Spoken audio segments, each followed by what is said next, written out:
আসসালামু আলাইকুম ওয়া রাহমাতুল্লাহি ওয়া বারাকাতুহু। আলহামদুলিল্লাহ ওয়াসসালাতু ওয়াসসালামু আলা রাসূলিল্লাহ ওয়া বা'দ।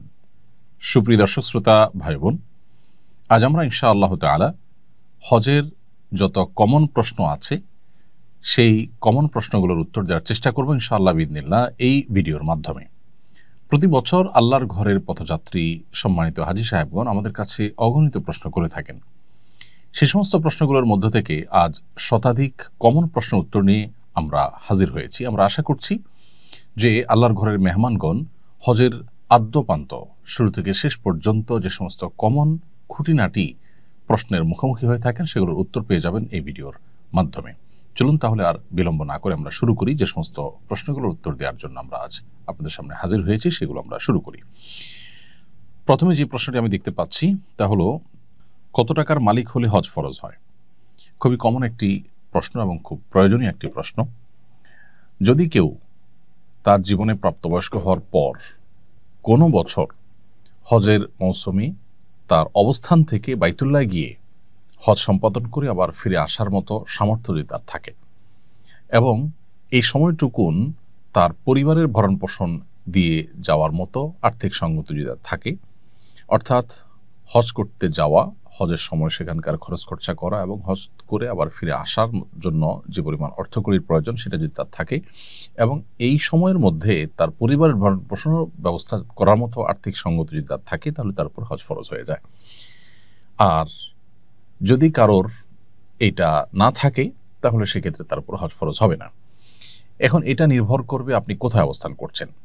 আপনি মক্কা অবস্থান করছেন, তাহলে মক্কা থেকে এই হজ সম্পাদন করে আসা আপনার গন্তব্যে, আপনার ঠিকানায়, আপনার নিজ আঙ্গিনায়, এটার জন্য খুবই অল্প স্বল্প পয়সা হলে হয়ে যায়। আবার কেউ যদি বাংলাদেশ থেকে হজ করেন বা বাংলাদেশে যদি কেউ অবস্থান করেন তাহলে তার হজ ফরজ হওয়ার জন্য একরকমের অর্থকরীর প্রয়োজন হবে। আবার কেউ যদি ইউরোপে থাকেন তাহলে সেখান থেকে হজ আরও বেশি এক্সপেন্সিভ।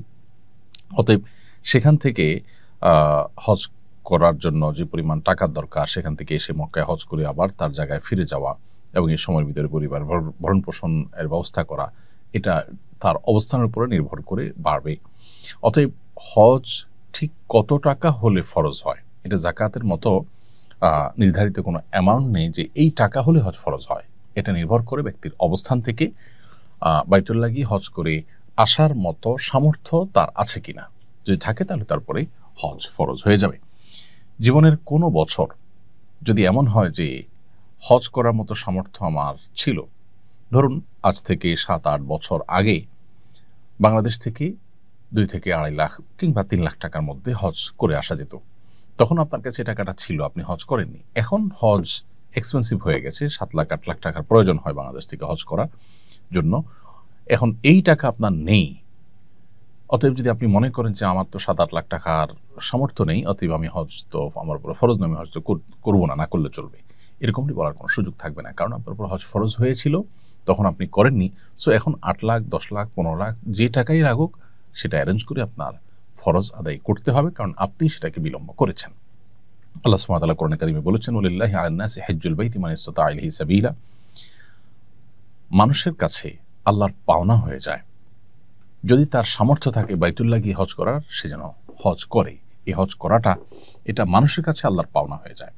অন্যান্য ফরজ বিধানের ক্ষেত্রে আল্লাহ তাআলা পুরস্কার বলেছেন, কুতিবা আলাইকুমুস সিয়াম, তোমাদের উপর সিয়াম ফরজ করা হয়েছে, আকিমুস সালাহ ওয়া আতুজ যাকাত, তোমরা সালাত কায়েম করো, যাকাত আদায় করো। কিন্তু হজের ক্ষেত্রে আল্লাহ রাব্বুল আলামিন একটু ভিন্ন ভঙ্গিতে আমাদেরকে হজের ফরজ হওয়ার বিধানটি জানিয়েছেন। অর্থাৎ আল্লাহ বলেছেন যে কারোর সামর্থ্য যদি থাকে বাইতুল্লাহ গিয়ে নিজ গন্তব্যে আবার ফিরে আসার হজের মৌসুমে, তাহলে তার জন্য হজ করাটা এটা আল্লাহর অধিকারে পরিণত হয়, এটা আল্লাহর পাওনায় প্রাপ্যে পরিণত হয়। তার মানে এটা একটা প্রেমময় ইবাদত। একজন বান্দা তার সামর্থ্য থাকবে তিনি হজ করবেন না, এটা হতে পারে না। অতএব যাদের এই আর্থিক সঙ্গতি আছে তাদের উপরে হজ ফরজ হয়ে যাবে। এরপরে প্রশ্ন হলো, হজ কত প্রকার এবং কোন প্রকার হজ সবচেয়ে উত্তম? হজ 3 প্রকার: হজ্জে ইফরাদ, হজ্জে তামাত্তু, হজ্জে কিরান। হজ্জে ইফরাদ হলো হজের সময়ে এহরাম বেঁধে কেউ হজের উদ্দেশ্যে মক্কায় প্রবেশ করলেন এবং সরাসরি তিনি হজ করলেন, তিনি ওমরা সম্পাদন করলেন না। যে এহরামে তিনি প্রবেশ করলেন মিকাতে, সেখান থেকে তিনি হজের নিয়ত করেই প্রবেশ করেছেন এবং প্রবেশ করার পর তিনি সরাসরি মিনায় গিয়ে হজ সম্পাদন করেছেন। মাঝে তিনি তওয়াফ করতে পারেন, সেটা ভিন্ন বিষয়, নফল তওয়াফ হিসেবে সেটা গণ্য হবে, কিন্তু তিনি হজের যে কার্যক্রম আছে মূল হজের, সেটাই শুধু করলেন। হজের আগে তিনি কোনো উমরা করার নিয়ত করলেন না মিকাত থেকে। এটা হলো হজ্জে ইফরাদ বা শুধু হজ। আর হজে তামাত্তু হলো মিকাত থেকে কেউ নিয়ত করলেন যে তিনি হজ এবং উমরা দুইটাই করবেন, তবে উমরা করার পর তিনি হালাল হয়ে যাবেন, স্বাভাবিক হয়ে যাবেন। এরপর আবার হজের যে মূল দিনগুলো আসবে, অর্থাৎ 8 জিলহজ, তখন তিনি আবার এহরাম পরে নতুন করে হজের জন্য কার্যক্রম শুরু করবেন।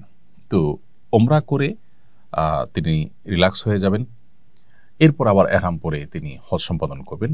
এরকম নিয়ত করলে সেটাকে বলা হয় যে তামাত্তু। আর যদি কেউ মিকাত থেকে কেউ উমরা এবং হজ দুইটাই করবেন একসাথে, অর্থাৎ একই এহরামে থেকে তিনি উমরা সম্পাদন করার পর ওই পোশাকে ওই এহরামের নিয়তে থেকেই হজ সম্পাদন করবেন, এটাকে বলা হয় হজে কেরান। এর মধ্যে কোন হজ উত্তম, এটা নিয়ে ফোকাহে কেরামের মধ্যে মতভিন্নতা আছে। ইমাম মালিক রাহিমাহুল্লাহর মতে হজে ইফরাদ উত্তম, ইমাম আহমদ ইবনে হাম্বল রাহিমাহুল্লাহ এবং শাফি রাহিমাহুল্লাহর মতে হজে কেরান, হজে তামাত্তু উত্তম। আর হানাফি মাযহাবের উলামায়ে কেরামের মতে হজে কেরান উত্তম। নবী করিম সাল্লাল্লাহু আলাইহি ওয়াসাল্লাম হজে কেরান করেছেন। তিনি যেহেতু হজে কেরান সম্পাদন করেছেন, এবং হজে কেরান করতে একটু কষ্টও হয়, কারণ উমরা সম্পাদন করার পর ওই এহরামেই আবার হজের জন্য অপেক্ষা করতে হয়, এহরামের নিষিদ্ধ বিষয়গুলোকে মেনটেন করে চলতে হয় এই সময়টার মধ্যেই, এটা একটু কষ্টের। তো ওলামায়ে আহনাফ বলেন যে এটা উত্তম, তাছাড়া নবী সাল্লাল্লাহু আলাইহি ওয়াসাল্লাম এটি করেছেন। কিন্তু অন্যান্য ওলামায়ে কেরাম যারা হজে তামাত্তু উত্তম বলেন, তাদের যুক্তি হলো নবী করিম সাল্লাল্লাহু আলাইহি ওয়াসাল্লাম হজে কেরান করলেও তিনি সাহাবীদেরকে বলেছেন যে আমি আমার সাথে হাদি, অর্থাৎ হজ করার পর যে দমে শুকর বা কোরবানি করতে হয়, সেটি নিয়ে এসেছি, যার কারণে আমাকে কেরান করতে হচ্ছে, না হলে আমি তামাত্তু করতাম। এরকম তার আকাঙ্ক্ষা তিনি ব্যক্ত করেছেন, মর্মে বিভিন্ন বর্ণায় পাওয়া যায়। সেজন্য তামাত্তুকে উত্তম বলেছেন অনেক উলামায়ে কেরাম। এখনকার বাস্তবতা হলো যে সারা বিশ্বের বেশিরভাগ হাজিরাই তামাত্তু হজ করেন, কারণ সেটা তুলনামূলকভাবে একটু ইজি। কেরান হজ খুবই স্বল্প সংখ্যক হাজিরা করেন। আমাদের দেশ থেকেও হানাফি মাযহাবের অনুসারেই উলামায়ে কেরাম এবং সাধারণ হজ যাত্রীদের মধ্যেও কেরান হজ করার মানুষের সংখ্যা খুবই কম। কারণ হজের ফ্লাইট যদি হয়ে থাকে মূল হজের 20 দিন 15 দিন আগে, তাহলে পুরো সময়টা এহরাম মেনটেন করে থাকাটা একটু কষ্টসাধ্য। সেজন্য আসলে সবাই প্রায় তামাত্তু হজই করে থাকেন। আর একেবারে শেষের দিকে যাদের ফ্লাইট, তারা অবশ্য হজে কেরান করতে পারেন। তাহলে হজে কেরান উত্তম হলো হানাফি মাযহাব অনুযায়ী। আর ইমাম আহমদ ইবনে হাম্বল রাহিমাহুল্লাহ সহ সৌদি আরবের উলামায়ে কেরাম, ইমাম মালিক ইমাম শাফি রাহিমাহুল্লাহর একটি মত, তাদের মত অনুযায়ী হজে তামাত্তু উত্তম। এখন পৃথিবীতে বেশিরভাগ হাজিরাই হজে তামাত্তু করে থাকেন। হজ ফরজ হওয়ার পর কয়েক বছর পর হজ করলে কি গুনাহ হবে? এর উত্তর হলো, যে বছর হজ ফরজ হয়েছে, যখনই টাকা পয়সার মানুষ মালিক হলেন, হজ ফরজ হওয়ার পর কয়েক বছর পর হজ করলে কি গুনাহ হবে? এর উত্তর হলো, যে বছর হজ করার জন্য আর্থিক সঙ্গতি আল্লাহ তাআলা দিয়েছেন, সেই বছরই হজের চেষ্টা করতে হবে। এটিকে ওয়াজিব আল ফওর বলা হয়, অর্থাৎ সামর্থ্য হওয়ার সাথে সাথেই নিকটতম বছরই হজ সম্পাদন করতে হবে, এটি আবশ্যক। যদি সেটা না করেন এবং বিলম্ব করেন, বিশেষ করে ঠুনকো ওজরের ভিত্তিতে যে আমি ব্যস্ত, এই মুহূর্তে সময় করতে পারছি না, 2 বছর পরে করব, 4 বছর পরে করব, জীবনে একবার করলেই তো হলো, এরকম ঠুনকো অজুহাতের কারণে যদি হজকে বিলম্ব করেন কেউ, তাহলে সেটি পরিষ্কার গুনাহ হবে। নবী করিম সাল্লাল্লাহু আলাইহি ওয়াসাল্লাম বলেছেন, তাআজ্জালু আল হজ, তোমরা হজ বিলম্ব না করে দ্রুততার সাথে সম্পাদন করো। কেন? ফাইন্নাহু লা ইয়াদরি মা ইয়ারিদুলাহ, কারণ কোনো ব্যক্তি হজকে যে বিলম্ব করবে, 2-4 বছর পরে করবে, সে তো জানে না যে কি তার জন্য অপেক্ষা করছে। কোনো বিপদ তার এসে পড়তে পারে, কোন বিপদের মুখোমুখি সে হতে পারে। অতএব তার হজ বিলম্ব করা উচিত নয়। এই কারণেই হজকে বেশিরভাগ উলামায়ে কেরাম ওয়াজিব আলাল ফওর বলেছেন, অর্থাৎ সামর্থ্য হওয়ার সাথে সাথে নিকটতম বছরই হজ আদায় করা উচিত এবং কর্তব্য, আবশ্যক। যদি কোনো কারণে বিলম্ব করেন, গুনাহগার হবেন। এরপর তিনি যদি হজ করে ফেলেন পরবর্তীতে কোনো বছরে, তাহলে উলামায়ে আহনাফের মতে তার গুনাহ যেটি হয়েছিল সেটি উঠে যাবে। অন্যান্য উলামায়ে কেরাম সেটি বলেন না। অর্থাৎ খোলাসা কথা হলো যে, একান্ত নিরুপায় না হলে হজ বিলম্ব করা উচিত না। নিরুপায় কীরকম? কেউ হজ করার জন্য অর্থ করে জোগাড় করেছেন, আর্থিক সঙ্গতি হয়েছে, কিন্তু তার দেশ থেকে নিষেধাজ্ঞা আছে, তার নামে কোনো মামলা হয়েছে বা কোনো পলিটিক্যাল পরিস্থিতির মুখোমুখি হয়েছেন, তিনি যেতে পারছেন না। এরকম ওজোরের কারণে যদি বিলম্ব করেন তাহলে গুনাহ হবে না। অথবা হজ করার মতো আর্থিক সংগতি হলো, এদিকে কোভিড-19 মতো পরিস্থিতি শুরু হয়েছে যে লকডাউন এবং বিমান চলাচল হচ্ছে না, যার কারণে তিনি যেতে পারছেন না। এরকম পরিস্থিতিতে তিনি বিলম্ব করতে পারেন। এছাড়া মেয়ে বিয়ের উপযুক্ত, তাকে এখনো বিয়ে দেওয়া হয়নি, বা আমার অন্যান্য কাজ আছে, বা আমি এখন ব্যস্ত, এই সমস্ত কারণে যদি বিলম্ব করা হয় সেটা পরিষ্কার গুনাহের কারণ হবে। এরপরে প্রশ্ন হলো, আর্থিকভাবে সচ্ছল কিন্তু শারীরিকভাবে অক্ষম এরকম ব্যক্তির হজের বিধান কি? আল্লাহ যাদেরকে আর্থিক সচ্ছলতা দিয়েছেন, তিনি হজ করে আসা মতো টাকার মালিক, কিন্তু শারীরিক সঙ্গতি নেই, এরকম ব্যক্তি সুস্থ হওয়ার যদি সম্ভাবনা থাকে, তাহলে যখন সুস্থ হবেন তখন তার উপর হজ করা ফরজ হবে, তখন তিনি হজ করে ফেলবেন। আর যদি তার সুস্থ হওয়ার সম্ভাবনা না থাকে, তাহলে সেক্ষেত্রে তিনি অন্য কাউকে তার এই টাকা দিয়ে বদলি হজে পাঠাবেন। এমন কোনো ব্যক্তিকে পাঠাবেন যিনি নিজের হজ করেছেন, তাহলে সেই ব্যক্তি এই শারীরিকভাবে অক্ষম ব্যক্তির তরফ থেকে বদলি হজ করবেন। এবং একই সাথে তিনি শারীরিকভাবে সক্ষমতা এবং সামর্থ্য এটি অর্জন নাও করতে পারেন, কখনোই আশঙ্কা থাকলে তিনি ওসিয়ত করবেন যে আল্লাহ না করুন আমি যদি সুস্থ হয়ে উঠতে না পারি বা সুস্থ হয়ে হজ করার সুযোগ না পাই, তাহলে আমার যে অর্থ রেখে যাচ্ছে এটা দিয়ে যেন আমার তরফ থেকে বদলি হজের ব্যবস্থা করা হয়। ইনশাআল্লাহ এতে তিনি দায়মুক্ত হবেন এবং তার ফরজ আদায় হয়ে যাবে। এরপরে প্রশ্ন হলো, হারাম টাকা দিয়ে হজ করলে হজ আদায় হবে কিনা? কেউ যদি অবৈধ টাকা বা হারাম উপায়ে উপার্জিত টাকা দিয়ে হজ করেন, তাহলে কাগজে কলমে তার হজ হয়ে যাবে, কিন্তু এর কারণে তিনি যেমন গুনাহগার হবেন, তেমনিভাবে তার এই হজ আল্লাহ সুবহানাহু ওয়া তাআলার কাছে অ্যাকসেপ্টেবল হবে না, গ্রহণযোগ্য হবে না। হজের যে সওয়াব, হজের যে মূল উপকারিতা, সেটা থেকে তিনি বঞ্চিত হবেন। তবে তিনি আইনি যে দায় সেটা থেকে মুক্ত হবেন, অর্থাৎ ফরজ আদায় হয়েছে এটি বলা যাবে। অতএব হজ করার ক্ষেত্রে আমাদের পবিত্র এবং হালাল টাকা এটা দিয়ে হজ করা উচিত। অন্যান্য ইবাদত বন্দি করার ক্ষেত্রেও এই হালালটাই আমাদের ব্যবহার করা উচিত, কারণ নবী করিম সাল্লাল্লাহু আলাইহি ওয়াসাল্লাম বলেছেন, ইন্নাল্লাহা তাইয়্যিব লা ইয়াকবালু ইল্লা তাইয়্যিবা। আল্লাহ তাআলা পবিত্র, তিনি পবিত্র ছাড়া হারাম কোনো অর্থ, হারাম কোনো দান, হারাম কোনো প্রচেষ্টা এটা আল্লাহ তাআলা গ্রহণ করেন না। অতএব হজ করার ক্ষেত্রেও হালাল টাকায় হজ করা উচিত। এরপরে প্রশ্ন হলো, ঋণগ্রস্ত ব্যক্তি হজ করলে তার হজ হবে কিনা? যদি ঋণগ্রস্ত ব্যক্তি হজ করেন, তাহলে তার হজ করতে গিয়ে যদি ঋণ আদায়ে কোনো প্রকার অসুবিধা তৈরি না হয়, তার ঋণটা যদি সিস্টেমিক্যাল ঋণ হয়, যেমন কিস্তিতে তিনি পরিশোধ করছেন এবং নিয়মতান্ত্রিকভাবে কিস্তি দিতে দিতে একটা সময় পরিশোধ হবে, সেরকম ব্যবস্থা আছে এবং পাওনাদারের সাথে সেরকম বোঝাপড়া আছে, তাহলে সেক্ষেত্রে তিনি ঋণগ্রস্ত অবস্থায় হজ করতে পারেন। আর যদি ব্যাপারটা এরকম হয়, তারপর হজ ফরজ হয়নি, বরং তিনি ঋণগ্রস্ত, এখন ঋণের টাকা না দিয়ে, পাওনাদারদের দাবি আছে সেটা না দিয়ে, তাদের সাথে ঘড়িমসি করে, তাদেরকে আপনার ঋণ পরিশোধে বিলম্ব করে, তাদের হক নষ্ট করে তিনি যদি হজ করতে যান, সেটি তার জন্য উচিত হবে না, জায়েজ হবে না।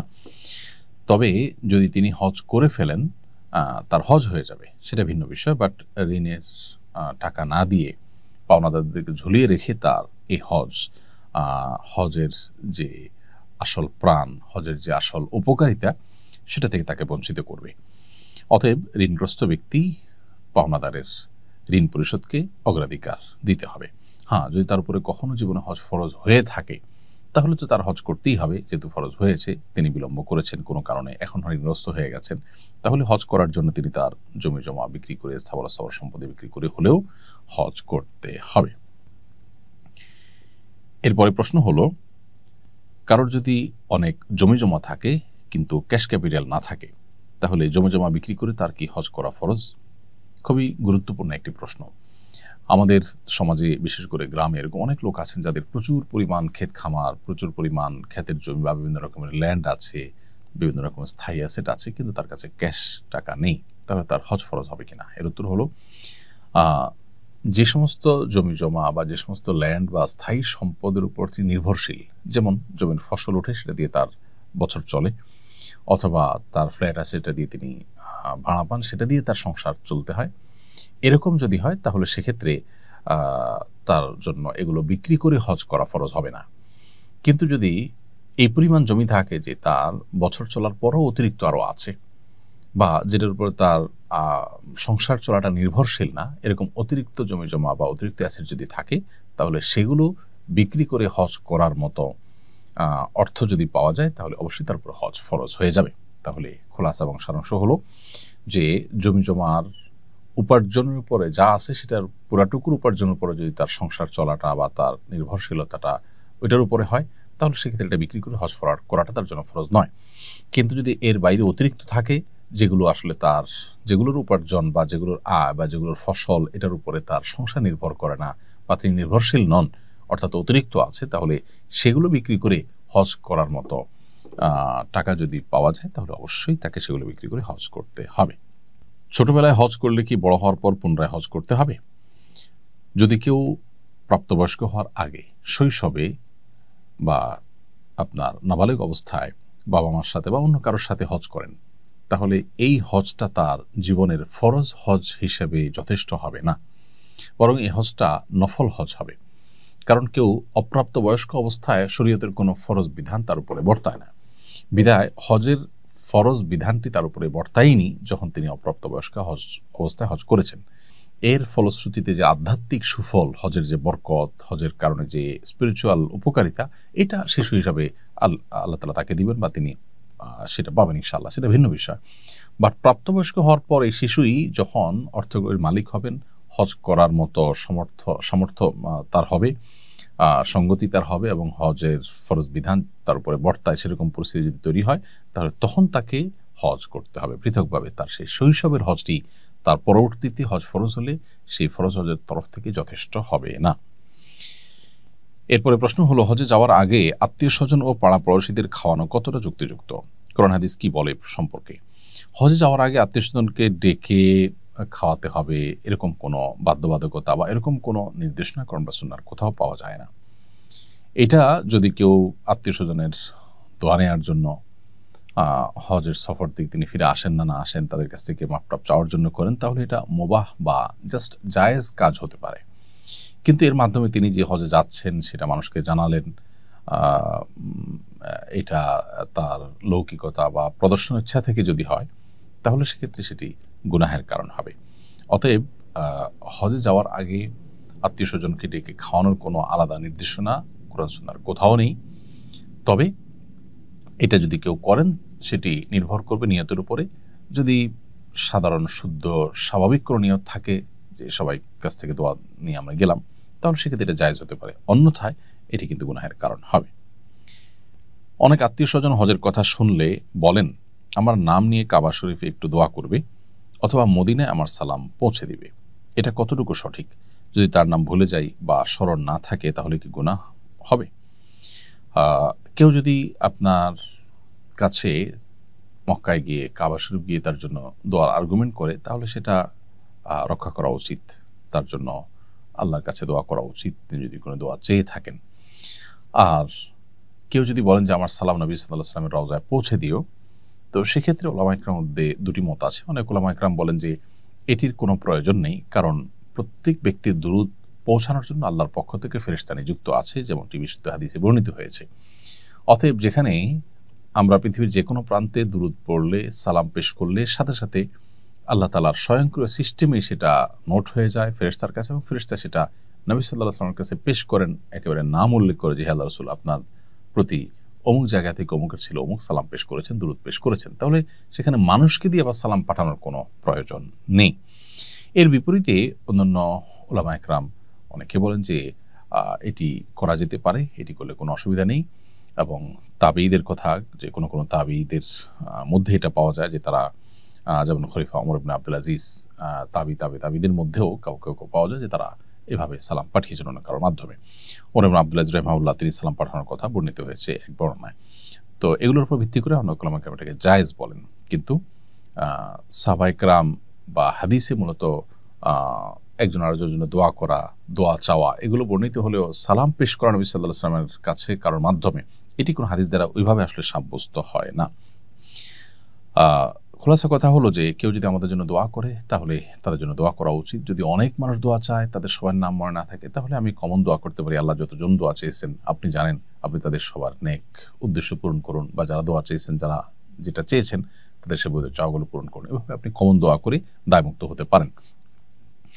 আর নবী সাল্লাল্লাহু আলাইহি ওয়াসাল্লামের কবরের সামনে সালাম পেশ যখন আমরা করি, তখন আজকাল বিশেষ করে এত ভিড় হয়, নিজের সালামটা পেশ করাটাই দায় হয়ে যায়। এত অল্প সময় সেখানে রানিং অবস্থায় সালাম দিতে হয়। সেখানে আসলে অনেক লোক বললে তাদের নাম নিয়ে নিয়ে হে আল্লাহ রাসূল অমুক অমুক আপনার প্রতি সালাম পেশ করেছেন বা অমুক অমুক তরফ থেকে আসসালাতু ওয়াসসালামু আলাইকা রাসূলুল্লাহ, এরকম বলা আসলে সেই সুযোগ স্কোপ আজকাল থাকেও না। এটা হলো বাস্তবতা।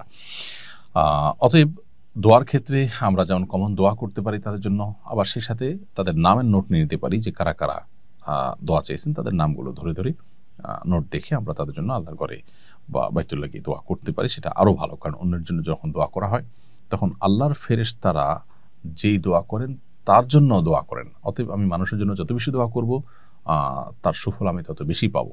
আমি দোয়া করব মানুষ হয়ে, আর তার বিপরীতে তার জন্য আমি যা দোয়া করলাম আল্লাহর ফেরেশতারা সেটা আমার জন্য দোয়া করবেন, অর্থাৎ আমার চাইতে উত্তম ব্যক্তি আমার জন্য দোয়া করবেন।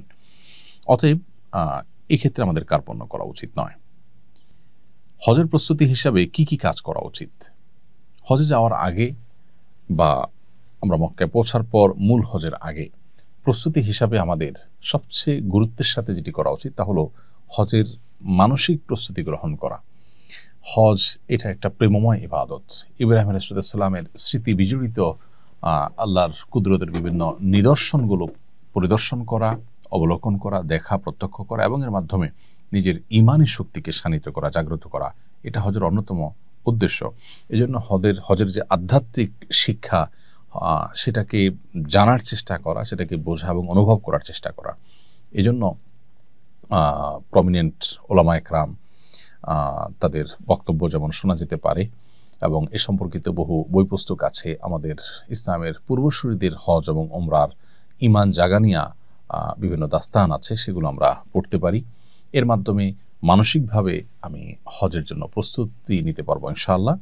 দ্বিতীয়ত, হজের বিধিবিধানগুলো যেহেতু জীবনে বারবার করে আমাদের পালন করার মতো সুযোগ আসে না, সচরাচর জীবনে একবার ফরজ হয়, সেজন্য কোনোভাবে যেন মিস না হয়, ভুল না হয়, বড় কোনো ত্রুটি যেন না হয়, এমনকি ছোট ত্রুটিও যেন না হয়, সেজন্য হজের আদ্যপান্ত জানার চেষ্টা করা। নবী করিম সাল্লাল্লাহু আলাইহি ওয়াসাল্লাম বলেছেন, খুযু আন্নী মানাসিকাকুম, তোমরা তোমাদের হজের বিধিবিধানগুলো আমার কাছ থেকে গ্রহণ করো, আমি যেভাবে করেছি সেভাবে তোমরা সেগুলোকে সম্পাদন করো। অতএব নবী সাল্লাল্লাহু আলাইহি ওয়াসাল্লাম কীভাবে হজ করেছেন, কোন জায়গায় কী করতে বলেছেন, কোন জায়গায় কোন দোয়া পড়বেন এবং দোয়ার জায়গাগুলো কি কি, কোনটা ফরজ, কোনটা ওয়াজিব, কোনটা নফল, কোনটার পরে কোনটা, 8ই জিলহজ থেকে নিয়ে 13ই জিলহজ পর্যন্ত আমরা এই দিনগুলোর কখন কোন কাজটা করব, স্টেপ বাই স্টেপ আমাদের জানতে হবে। তাহলে দ্বিতীয় প্রস্তুতি হলো যে হজের সমস্ত বিধিবিধান, হজের সমস্ত নিয়ম কানুনগুলো কোরআন সুন্নাহর আলোকে জানার চেষ্টা করবো আমরা ইনশাআল্লাহ তাআলা। তৃতীয়ত, হজ করতে আমরা মক্কায় যাব ইনশাআল্লাহ। সেখানকার এনভায়রনমেন্ট, সেখানকার পরিবেশ আমি যেখানে অবস্থান করছি আমার দেশ থেকে ভিন্নতর। অতএব সেখানে গিয়ে সুস্থ সবলভাবে আমি নিরাপদে নির্বিঘ্নে যেন ইবাদতবন্দি করতে পারি, স্মুথলি যেন আমার সমস্ত দোয়া এবং ইবাদত, তওয়াফ ইত্যাদি নিবেদন করতে পারি, সেজন্য শারীরিকভাবেও নিজেকে প্রস্তুত করা এবং সেখানকার প্রতিবন্ধকতাগুলো মাথায় রেখে আমাদের প্রস্তুতি গ্রহণ করা। এভাবেই ত্রিমুখী প্রস্তুতি যদি আমরা গ্রহণ করতে থাকি ইনশাআল্লাহ হজ অর্থবহ হবে। সেই সাথে আরেকটি সম্পূরক প্রস্তুতির কথা বলবো, আল্লাহর কাছে দোয়া করা যে আল্লাহ আপনি আমাকে সুস্থ সবলভাবে স্বাভাবিকভাবে হজের সমস্ত কাজগুলো সম্পাদন করার তৌফিক দান করুন। হজ একটা কষ্টসাধ্য ইবাদত, নারীদের হজকে জিহাদের সমতুল্য বলেছেন নবী সাল্লাল্লাহু আলাইহি ওয়াসাল্লাম। বিধায় এটি আল্লাহ সহজ করলেই সহজ হবে, না হলে কিন্তু সহজ হবে না। সেজন্য দোয়া করতে থাকা এবং আল্লাহ যেন মাবরুর হজের তৌফিক দান করেন, সেজন্য বিশেষভাবে আল্লাহর কাছে আমরা দোয়া করবো ইনশাআল্লাহ তাআলা। এহরাম কখন করব, এহরাম করার নিয়ম কি? হজের এহরাম আমরা তামাত্তু হজ যারা করবেন তারা 2 ধাপে এহরাম পরবেন, আর কেরান এবং হজে ইফরাদ যারা করবেন তারা 1 ধাপে হজের এহরাম পরিধান করবেন। 3 প্রকার হাজি অর্থাৎ ইফরাদ, তামাত্তু, কেরান যে প্রকারই হজ করেন না কেন আপনাকে মিকাত থেকে এহরাম বাঁধতে হবে হজের নিয়তে। আপনি যদি বাহির থেকে যান সেক্ষেত্রে মিকাত থেকে আপনি হজের নিয়তে আপনাকে এহরাম বাঁধতে হবে। এই যে মিকাত থেকে হজের এহরাম বাঁধবো, আমরা যারা বিমানে যাই আমরা সেই সুযোগ থেকে বঞ্চিত হই, কারণ বিমান আসলে মিকাতের ওখানে ল্যান্ড করে না, মিকাতের উপর দিয়ে চলে যায়। তো সেক্ষেত্রে আমরা যে দেশ থেকে যাব তিনি সেই দেশের এয়ারপোর্ট বা হাজি ক্যাম্প এই সমস্ত জায়গা থেকে এহরাম বাঁধতে পারি। চাইলে বাসা থেকে এহরামের কাপড় পরিধান করতে পারি, এটা হলো পরিধান করা। আর নিয়তটা যেটা এহরামের আনুষ্ঠানিকতা বা এহরামের যে মূল কার্যক্রম সেটি আমরা শুরু করব, অর্থাৎ নিয়ত করাটা শুরু করব হলো মিকাত থেকে। সেটা কিভাবে? বিমান যখন মিকাতের কাছাকাছি যাবে তখন আমাদেরকে পাইলট ঘোষণা দিবেন যে আমরা মিকাত ক্রস করতে যাচ্ছি, তখন আমরা নিয়ত করে নেব যে আমরা হজ করতে যাচ্ছি। যদি এমন কোনো দেশ থেকে আসেন যেখানে আসলে হজ যাত্রী ওই ফ্লাইটে খুবই কম, আপনাকে হয়তো বলা হবে না, সেক্ষেত্রে আপনি নিশ্চয়ই তাদের কাছ থেকে জানতে পারবেন যে আপনি সৌদি আরবের বর্ডারে ঢুকেছেন, কোন জায়গায় আছেন, ম্যাপ দেখার সুযোগ থাকে, আজকাল জানার সুযোগ থাকে, বিধায় আপনি মিকাতের কাছাকাছি গিয়ে নিয়ত করবেন। এ হলো আমাদের এহরাম শুরু হওয়া।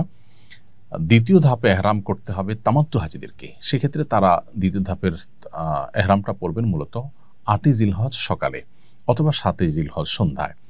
আপনার বাস যখন প্রস্তুত হয় মিনা যাওয়ার জন্য, তখন হোটেল থেকে এহরাম পরে আপনি চলে যাবেন ইনশাআল্লাহ তাআলা। তাহলে এহরামের পোশাকটা আমরা পরিধান হয়তো দেশ থেকে করব, কিন্তু নিয়তটা করব আমরা মিকাত থেকে বা মিকাতের কাছাকাছি জায়গায় গিয়ে, এবং যখন নিয়ত করব তখন থেকেই কিন্তু আমাদের তালবিয়া পাঠ শুরু হবে। আর এহরামের নিয়ম হলো আমরা সেলাইবিহীন শুভ্র সাদা কাপড় পরলে সেটা উত্তম, অন্য কোনো কালারের যদি পোশাক পরেন সেটাও আপনার এহরামের জন্য যথেষ্ট হয়ে যাবে যদি সেলাই করা না হয়। আর এবং পাশাপাশি এই এহরামের কাপড় হিসাবে একটা টুকরো নিচে, আরেকটা টুকরো চাদর হিসাবে উপরে, অর্থাৎ একটা লুঙ্গির মতো একটা চাদরের মতো করে পুরুষদের জন্য পরিধান করা। আর মা বোনদের জন্য সাধারণ যে পোশাক তারা পরে থাকেন ওই স্বাভাবিক পোশাক পরিধান করবেন। এটাই হলো তাদের এহরামের কাপড়। তো এহরামের নিয়ম হলো যে আমরা মিকাতে গিয়ে না নামার সুযোগ না থাকে তাহলে তার আগে থেকে আমরা উত্তম রূপে মাথা থেকে পা পর্যন্ত পুরো শরীরকে ফ্রেশ করে, নখ, অবাঞ্ছিত লোম ইত্যাদি কেটে উত্তম রূপে গোসল করে তারপর আমরা এহরামের কাপড় পরিধান করব। 2 রাকাত নামাজ পড়ব, নামাজের কোনো ফরজ ওয়াক্ত হলে ফরজ নামাজ পড়ব, না হলে 2 রাকাত নামাজ পড়ে আমরা এহরামের কাপড় পরে ফেলবো। এরপর মিকাতের কাছাকাছি গিয়ে লাব্বাইকা হাজ্জান বা লাব্বাইকা উমরাতান আপনি যেটা করছেন সেটা নিয়ত করে তারপর থেকে তালবিয়া শুরু করবেন। তাহলে এ হলো এহরাম আমরা কখন করব এবং এহরামের নিয়ম কি সে সম্পর্কে বিস্তারিত। যদি কারোর হজের ফ্লাইট বা উমরার ফ্লাইট আগে মদিনায় যায়, মদিনায় থেকে তারপরে তারা ব্যাক করবেন মক্কাতে হজের জন্য, তাহলে সেক্ষেত্রে তারা বাংলাদেশ থেকে বা যেখান থেকে যাবেন সেখান থেকে এহরাম পড়বেন না। তারা মদিনা থেকে যখন মক্কায় আসবেন তখন মিকাত পড়বে, সেই মিকাত থেকে তারা হজের এহরাম পড়বেন। আগের হজ বা ওমরা পালনকারীদের এহরামের কাপড় অন্যজন ব্যবহার করতে পারবে কিনা? আপনি জীবনে কখনো নিজে হজ করেছেন, আগে ওমরা করেছেন, আপনার সেই পুরাতন হজ বা ওমরার যে এহরামের কাপড় সেটা দিয়ে আপনি আবার নতুন করে বা পরবর্তীতে যে কোনো হজ বা ওমরা করতে পারবেন। এমনকি একজনে একটা কাপড়ে ওমরা করেছেন বা হজ করেছেন, তার কাপড় পবিত্র কাপড়ে, ধোয়া কাপড়ে আরেকজন এহরাম করে হজ বা ওমরা করতে পারবেন, এতে কোনো অসুবিধা নেই। অর্থাৎ হজ এবং ওমরার জন্য নতুন কাপড় হওয়া জরুরি নয়। এরপরে প্রশ্ন হলো মহিলাদের এহরামের পোশাক কেমন হবে? মহিলাদের এহরামের পোশাক হবে একেবারে সাধারণ স্বাভাবিক পোশাক, তবে তারা মুখের উপরে নেকাব বাঁধবেন না আর হাত মোজা না পরে স্বাভাবিকভাবে থাকার চেষ্টা করবেন। বিশেষ করে বড় ওড়না যদি থাকে তাহলে সেক্ষেত্রে পরপুরুষের সামনে তার হাত প্রদর্শিত হতে পারে, সেরকম আশঙ্কা তৈরি হলে ওড়নার ভেতর তিনি প্রবেশ করাবেন। বাস এইটুকু সতর্কতা যথেষ্ট। আর যদি এটা কঠিন হয়ে যায়, বরং তার সতর উন্মুক্ত হয়ে যেতে পারে, সবসময় ওড়নার ভিতর রাখা সম্ভব হবে না, এরকম বড় ওড়না নেই বা এরকম কোনো পরিস্থিতি আছে, তাহলে সেক্ষেত্রে হাত মোজাও পরা যেতে পারে। সেরকম পরিস্থিতিতে সাধারণ অবস্থাতে হাত মোজা না পরে আপনার সেটাকে মুখমণ্ডলের মতো উন্মুক্ত রাখা আর পরপুরুষের সামনে চলে আসে সেটাকে ঢাকার চেষ্টা করা। এটা হলো মেয়েদের এহরামের ক্ষেত্রে লক্ষণীয় এবং করণীয়। এর বাইরে তারা অবশ্য সাধারণ সব পোশাক পরবেন, পুরুষের মতো সেলাবিহীন হওয়া তাদের জন্য জরুরি নয়। শুধু মুখটা, ক্যাপগুলো পাওয়া যায় যে সমস্ত ক্যাপের মাথায় কাপড় ঝোলানো থাকে, যখন তারা পরপুরুষের সামনে বা রাস্তাঘাটে বা মুভমেন্টে থাকবেন, অন্যান্য পুরুষরা থাকবে, গায়ে মাহারামরা থাকবে, এরকম জায়গায় থাকবে, তখন তারা সে কাপড়টা ফেলে দিবেন। একদিকে তাদের পর্দা হয়ে যাবে, অপরদিকে মুখ বাঁধার যে ব্যাপারটা সেটাও কিন্তু হবে না। বিধায় এই সমস্ত ক্যাপগুলো আমাদের বোনরা ব্যবহার করতে পারেন, মায়েরা ব্যবহার করতে পারেন। আর যদি পরপুরুষের সামনে যাওয়ার মতো অপশন না থাকে, হোটেলে আছেন, রুমে আছেন, নিজস্ব জায়গায় আছেন, তাহলে মুখমণ্ডল খোলা রাখতে হবে, সেটাকে ঢাকবেন না। ব্যাস, এর বাইরে আলাদা কোনো নিষেধাজ্ঞা নেই। আর এহরামের প্রস্তুতি হিসাবে গোসল করা, অবাঞ্ছিত লোম, নখ ইত্যাদি কেটে পরিষ্কার করা, এগুলো পুরুষদের মতো নারীদের জন্য সমানভাবে প্রযোজ্য। এবং এহরামের পর 2 রাকাত সালাত আদায় করা, সবকিছুই যথাযথভাবে করবেন একজন পুরুষের মতো। এরপরে প্রশ্ন হলো এহরামের পর কোন কোন জিনিস নিষিদ্ধ?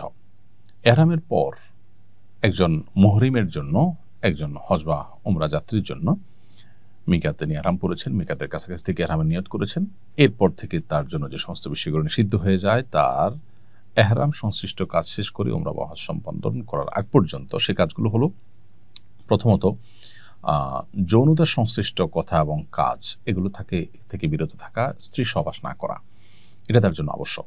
তিনি মিকাত থেকে এহরাম করেছেন, এহরাম করে তিনি উমরা সম্পাদন করার আগ পর্যন্ত, অর্থাৎ মাথার চুল মুন্ডন করার আগ পর্যন্ত তার জন্য এটি হালাল নয়। অতএব এটি একটি কাজ, স্ত্রী সহবাস, স্বামী সহবাস, এটা থেকে বিরত থাকতে হবে এহরামরত অবস্থাতে। দ্বিতীয়ত, শিকার করা যাবে না, অর্থাৎ এই সময়ের মধ্যে কোনো প্রাণী শিকার করা যাবে না। আর তৃতীয়ত, পুরুষদের জন্য সেলাযুক্ত কাপড় পরিধান করা যাবে না। মেয়েরা অবশ্য সেলাযুক্ত সাধারণ পোশাক পরতে পারেন। এহরাম অবস্থায় পুরুষরা মাথা ঢাকবেন না এবং চেহারাও ঢাকবেন না।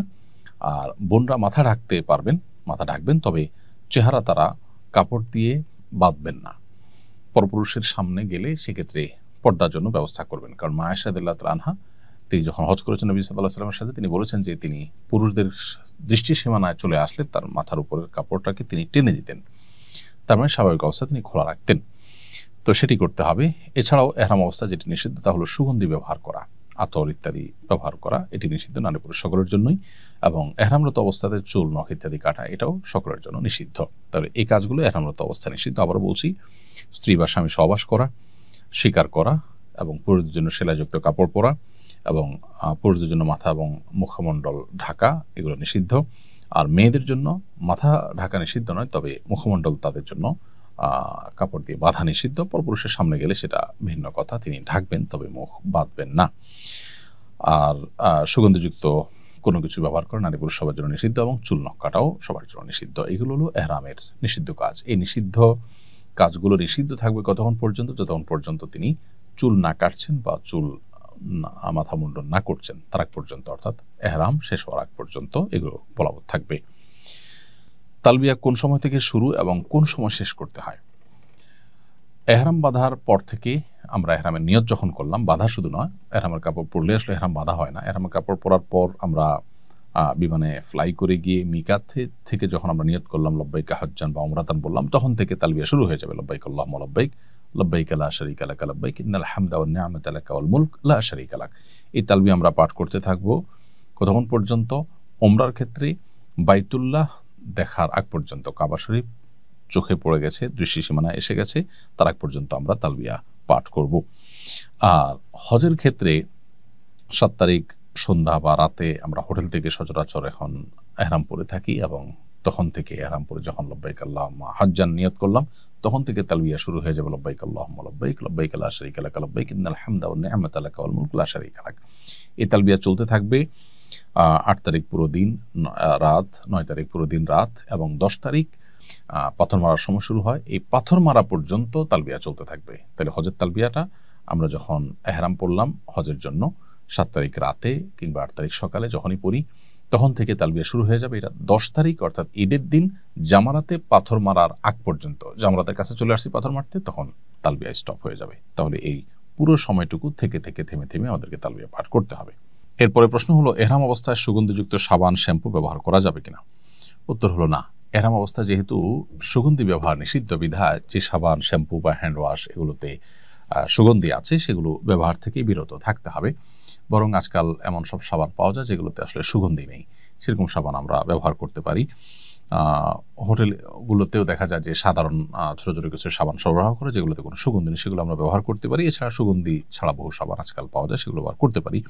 প্রয়োজনে উত্তম রূপে ভালো করে হাত ধৌত করলাম, সাবান ব্যবহার নাই করলাম, কিন্তু সুগন্ধিযুক্ত সাবান বা শ্যাম্পু এগুলো ব্যবহার করা যাবে না এহরামরত অবস্থায়। এহরাম অবস্থায় সেলা বিশিষ্ট ফিতাসহ ঘড়ি, বেল্ট এবং ব্যাগ ব্যবহার করা যাবে কিনা? এহরাম অবস্থায় ফিতা বিশিষ্ট ঘড়ি, যে ঘড়িতে সেলাই আছে কিংবা বেল্টে সেলাই আছে, ব্যাগ আছে সেখানে সেলাই করা, এগুলো ব্যবহার করতে কোনো অসুবিধা নেই, কারণ এগুলো পোশাক হিসাবে পরিধান করা হয় না। এগুলো যদি সাথে থাকে এহরামরত অবস্থায়, তাতে হজ বা উমরার কোনো ক্ষতি হবে না। এহরামের নিয়ত করার সময় ওযু থাকা আবশ্যক কিনা? আমি যখন এহরামের নিয়ত করব, বিশেষ করে আমরা যখন বিমানে যাই, তখন মিকাতের কাছাকাছি যাওয়ার পর পাইলট আমাদেরকে জানান যে আমরা কয়েক মিনিটের মধ্যে মিকাত ক্রস করতে যাচ্ছি, তখন আমরা মূলত এহরামের নিয়ত করি এবং এহরাম তখন মূলত স্টার্ট হয়। পোশাকটা আগে পরে রাখি, কিন্তু স্টার্টটা সেখান থেকে হয়। তো তখন থেকেই নিষিদ্ধ বিষয়গুলো বর্তায় আমাদের উপরে, যখন আমরা নিয়ত করলাম মিকাত থেকে। তো ওই সময় অজু থাকা আবশ্যক নয়, অর্থাৎ এহরামের নিয়ত করার সময় অজু থাকা আবশ্যক নয়। তবে যদি অজু অবস্থায় নিয়ত করা যায় সেটা উত্তম, কারণ মিকাত থেকে যখন আমরা এহরাম করব, বিশেষ করে আমরা যখন বাই রুটে যাব, গাড়িতে বাসে যাব, তখন মিকাতে গাড়ি থামবে, সেখানে আমরা অজু গোসল করে নামাজ পড়ে অজু অবস্থাতে এহরামের নিয়ত করবো, সেটা উত্তম। বাট বিমানে যখন যাবো সেটা তো সম্ভবপর হবে না। সেটা সম্ভবপর না হওয়ার কারণে কোনো অসুবিধা নেই, কারণ অজু থাকা আবশ্যক নয়, তবে জাস্ট উত্তম। এরপরে প্রশ্ন হলো, বিমানে মিকাত অতিক্রম করার সময় এহরামের নিয়ত করতে ভুলে গেলে করণীয় কি? এরকমটি হতে পারে যে আমাদের কেউ হয়তো মিকাত ক্রস করে গেছেন, বিশেষ করে বিমানের যাত্রা ক্ষেত্রে এটি হতে পারে যে পাইলট ঘোষণা দিয়েছেন আমরা কিছুক্ষণের মধ্যে মিকাত অতিক্রম করতে যাচ্ছি, আপনারা নিয়ত করে নেন। তখন সবাই নিয়ত করবেন, তখন থেকে এহরাম মূলত স্টার্ট হবে। বাট কেউ হয়তো ঘুমেছিলেন, তিনি শুনতে পাননি, অথবা অন্য মনস্ক ছিলেন বা ফোনে ব্যস্ত ছিলেন, কোনো কারণে তিনি মিস করে গেছেন সেই ঘোষণাটি, ফলশ্রুতিতে তিনি নিয়ত করতে পারেননি। পরবর্তীতে মিকাত ক্রস করে যাওয়ার পর যদি তার যদি সম্বিত ফিরে আসে বা তিনি যদি টের পান যে আসলে আমার এটা মিস হয়ে গেছে, তাহলে তাকে দম দিতে হবে। কারণ হজ যাত্রীর জন্য, উমরা যাত্রীর জন্য, যারা হজ বা উমরা করার জন্য মক্কায় যাচ্ছেন, তাদের জন্য ওয়াজিব হলো মিকাত থেকে এহরাম এর নিয়ত করে ভিতরে প্রবেশ করা। অতএব সেই ওয়াজিব ছুটে গেছে, যার কারণে তাকে দম দিতে হবে, একটা পশু কোরবানি দিতে হবে মক্কার মধ্যে, এবং সেটা গরিবদের মধ্যে বন্টন করতে হবে, সেটার উদ্যোগ নিতে হবে। অথবা তার জন্য আরেকটি অপশন আছে, মক্কায় নামার পর, ফ্লাইট নামার পর তিনি মিকাতে গিয়ে সেখান থেকে যদি এহরাম করে আবার আসেন ভেতরে, তাহলে ইনশাআল্লাহ সেটি তার বিশুদ্ধ হয়ে যাবে, অন্যথায় তাকে দম দিতে হবে। মক্কায় হোটেলে পৌঁছার পর কি সাথে সাথে উমরা শুরু করতে হবে নাকি বিলম্ব করা যাবে? মক্কায় পৌঁছার পর হোটেলে যদি কেউ চান যে আমি একটু রেস্ট করব, ঘুমাবো, রাতে পৌঁছেছি, আমি সকালে উমরার কার্যক্রম, হজের কার্যক্রম শুরু করব, তো করতে পারেন, বিলম্ব করলে কোনো অসুবিধা নেই। এটি প্রত্যেকটা ব্যক্তির অবস্থার উপর নির্ভর করবে, কারণ রিল্যাক্সের প্রয়োজন হলে তিনি করবেন। বিশেষ করে যেই সাথে সাথে করতে গেলে অনেক সময় শারীরিক এবং মানসিক সেই প্রস্তুতি থাকে না, অনেক সময় সেরকম এনার্জি থাকে না, তখন ঘুমের চাপ অনেকের থাকে, তো সে অবস্থায় আসলে উমরা করে উমরা সে স্বাদ এবং তৃপ্তিও পাওয়া যায় না। অতএব কেউ চাইলে বিলম্ব করে একটু রেস্টেড করে তারপরে করতে পারেন, তাতে কোনো অসুবিধা নেই। বরং এক্ষেত্রে আপনার গোসল করে একটু ফ্রেশ হয়ে তারপরে করাটাই হলো উত্তম। এহরাম অবস্থায় গোসল কিংবা এহরামের কাপড় পরিবর্তন করা যাবে কিনা? এহরাম অবস্থায় গোসল করতে পারি আমরা কেউ, যে এহরাম অবস্থায় আছি, আমার শরীরটা স্যাঁতসেঁতে হয়ে গেছে, ঘর্মাক্ত হয়ে গেছে, আমি এখনো এহরাম অবস্থাতেই আছি, তাহলে গোসল করা যাবে। আবার এহরামের কাপড় যদি চেঞ্জ করতে চাই, যে ময়লা হয়ে গেছে কোনো কারণে বা চা ইত্যাদি পড়ে গেছে, তাহলে সেক্ষেত্রে সেটাও আমরা করতে পারবো, কোনো অসুবিধা নেই। তবে মনে রাখতে হবে যে এহরাম অবস্থায় কেউ গোসল করতে গিয়ে যেন সেলাই বিশিষ্ট কোনো কিছু না পরেন, অর্থাৎ লুঙ্গি পরে যেন গোসল না করেন, সেলাই সহজে লুঙ্গি সেটা পরে যেন গোসল না করেন, গামছা ইত্যাদি পরে তিনি গোসল করতে পারেন। এহরাম পরা ছাড়া কাবার চত্বরে তওয়াফ করা যায় না। প্রশ্ন হলো, উমরার নিয়ত ছাড়া এহরাম পরে কাবার চত্বরে গিয়ে তওয়াফ করা যাবে কিনা? সাধারণত সৌদি আরবের অথরিটি, সেখানকার পুলিশ যারা দায়িত্বে নিয়োজিত থাকেন, তারা বাইতুল্লাহর যে চত্বর, কাবার যে চত্বর, সেই চত্বরে হাউজে এহরামের পোশাক ছাড়া ঢুকতে দেন না। অর্থাৎ কেউ উমরার জন্য গিয়েছেন, তিনি একবার ঢুকতে পারছেন, কেউ হজের জন্য গেছেন, তিনি এহরামরত অবস্থায় প্রথমে একবার এবং ঈদের দিন আবার তওয়াফের জন্য তিনি সুযোগ পাচ্ছেন। আর মাঝের সময়গুলো নফল তওয়াফ, দোতলা তিনতলা দিয়ে করতে হয়, হাউজে তারা নামতে দেন না। এটা এই জন্য যাতে করে ভিড়ে কোনো মানুষের মৃত্যু না হয়, দুর্ঘটনা না ঘটে। এখন কেউ মক্কায় আছেন, তার উমরার কাজ শেষ হয়ে গেছে, হোটেল অবস্থান করছেন, সাদা কাপড় পরে এহরাম পরে তিনি তওয়াফ করতে গেলেন, তিনি আসলে উমরাকারী নন। জাস্ট নিচে নামার ক্ষেত্রে পুলিশ যেহেতু এহরামের কাপড় দেখে নামতে দিবে, সেজন্য তিনি এটা পরে, এটা জায়েজ হবে কিনা? উত্তর হলে এটা অনুচিত হবে, কারণ এটা এক ধরনের অসততা, এটা এক ধরনের প্রতারণা। কারণ হলো, আপনার এই পোশাক দিয়ে আপনি বার্তা দিচ্ছেন আমি এহরামকারী, মূলত আপনি এহরামকারী নন। তো এই যে একটু ছলছাতুরি, এটা আসলে ইমানদারের সাথে যায় না, সেজন্য এটা অ্যাভয়েড করা উচিত। আমরা দোতলায়, তিনতলায় বা ছাদ দিয়ে আমরা তওয়াফ করার চেষ্টা করব। আর এহরামরত অবস্থাতে বিশেষ করে হজযাত্রীরা ঈদের দিন থেকে নিয়ে এরপরে বেশ অনেক দিন পর্যন্ত হাউজে যে কোনো পোশাকে নামার সুযোগ থাকে, বিধায় সেই সুযোগটাকে আমরা গ্রহণ করবো ইনশাআল্লাহ। এহরাম অবস্থায় দাড়ি খিলাল করলে যদি দাড়ি ছিঁড়ে আসে তাহলে এহরামের ক্ষতি হবে কিনা? দাড়ি খিলাল করতে গিয়ে একটা দাড়ি খসে গেল, অথবা মাথার চুল এটা আপনি চুলকাতে গিয়ে পড়ে গেল, তো ইচ্ছার বাইরে যদি এরকম হয়ে যায় কোনো অসুবিধা নেই। তবে এক্ষেত্রেও যদি 2টা বা 3টা চুল ছিঁড়ে যায়, তবে ওলামা একরাম ফুকাহা একরাম অনেকে ফিদিয়া ওয়াজিব হওয়ার কথা বলেছেন। অল্প ছিঁড়ে গেলে কিছু দান করার কথা ফুকাহা বলেন যে কারোর যদি 2টা জীবন্ত চুল ছিঁড়ে যায় তাহলে সে কিছু দিতে হবে না, কিন্তু 3টা যদি ছিঁড়ে যায় তাহলে সেক্ষেত্রে তার এক মুষ্টি গম বা এর মূল্য সাদকা করার কথা ফুকাহা বলেন।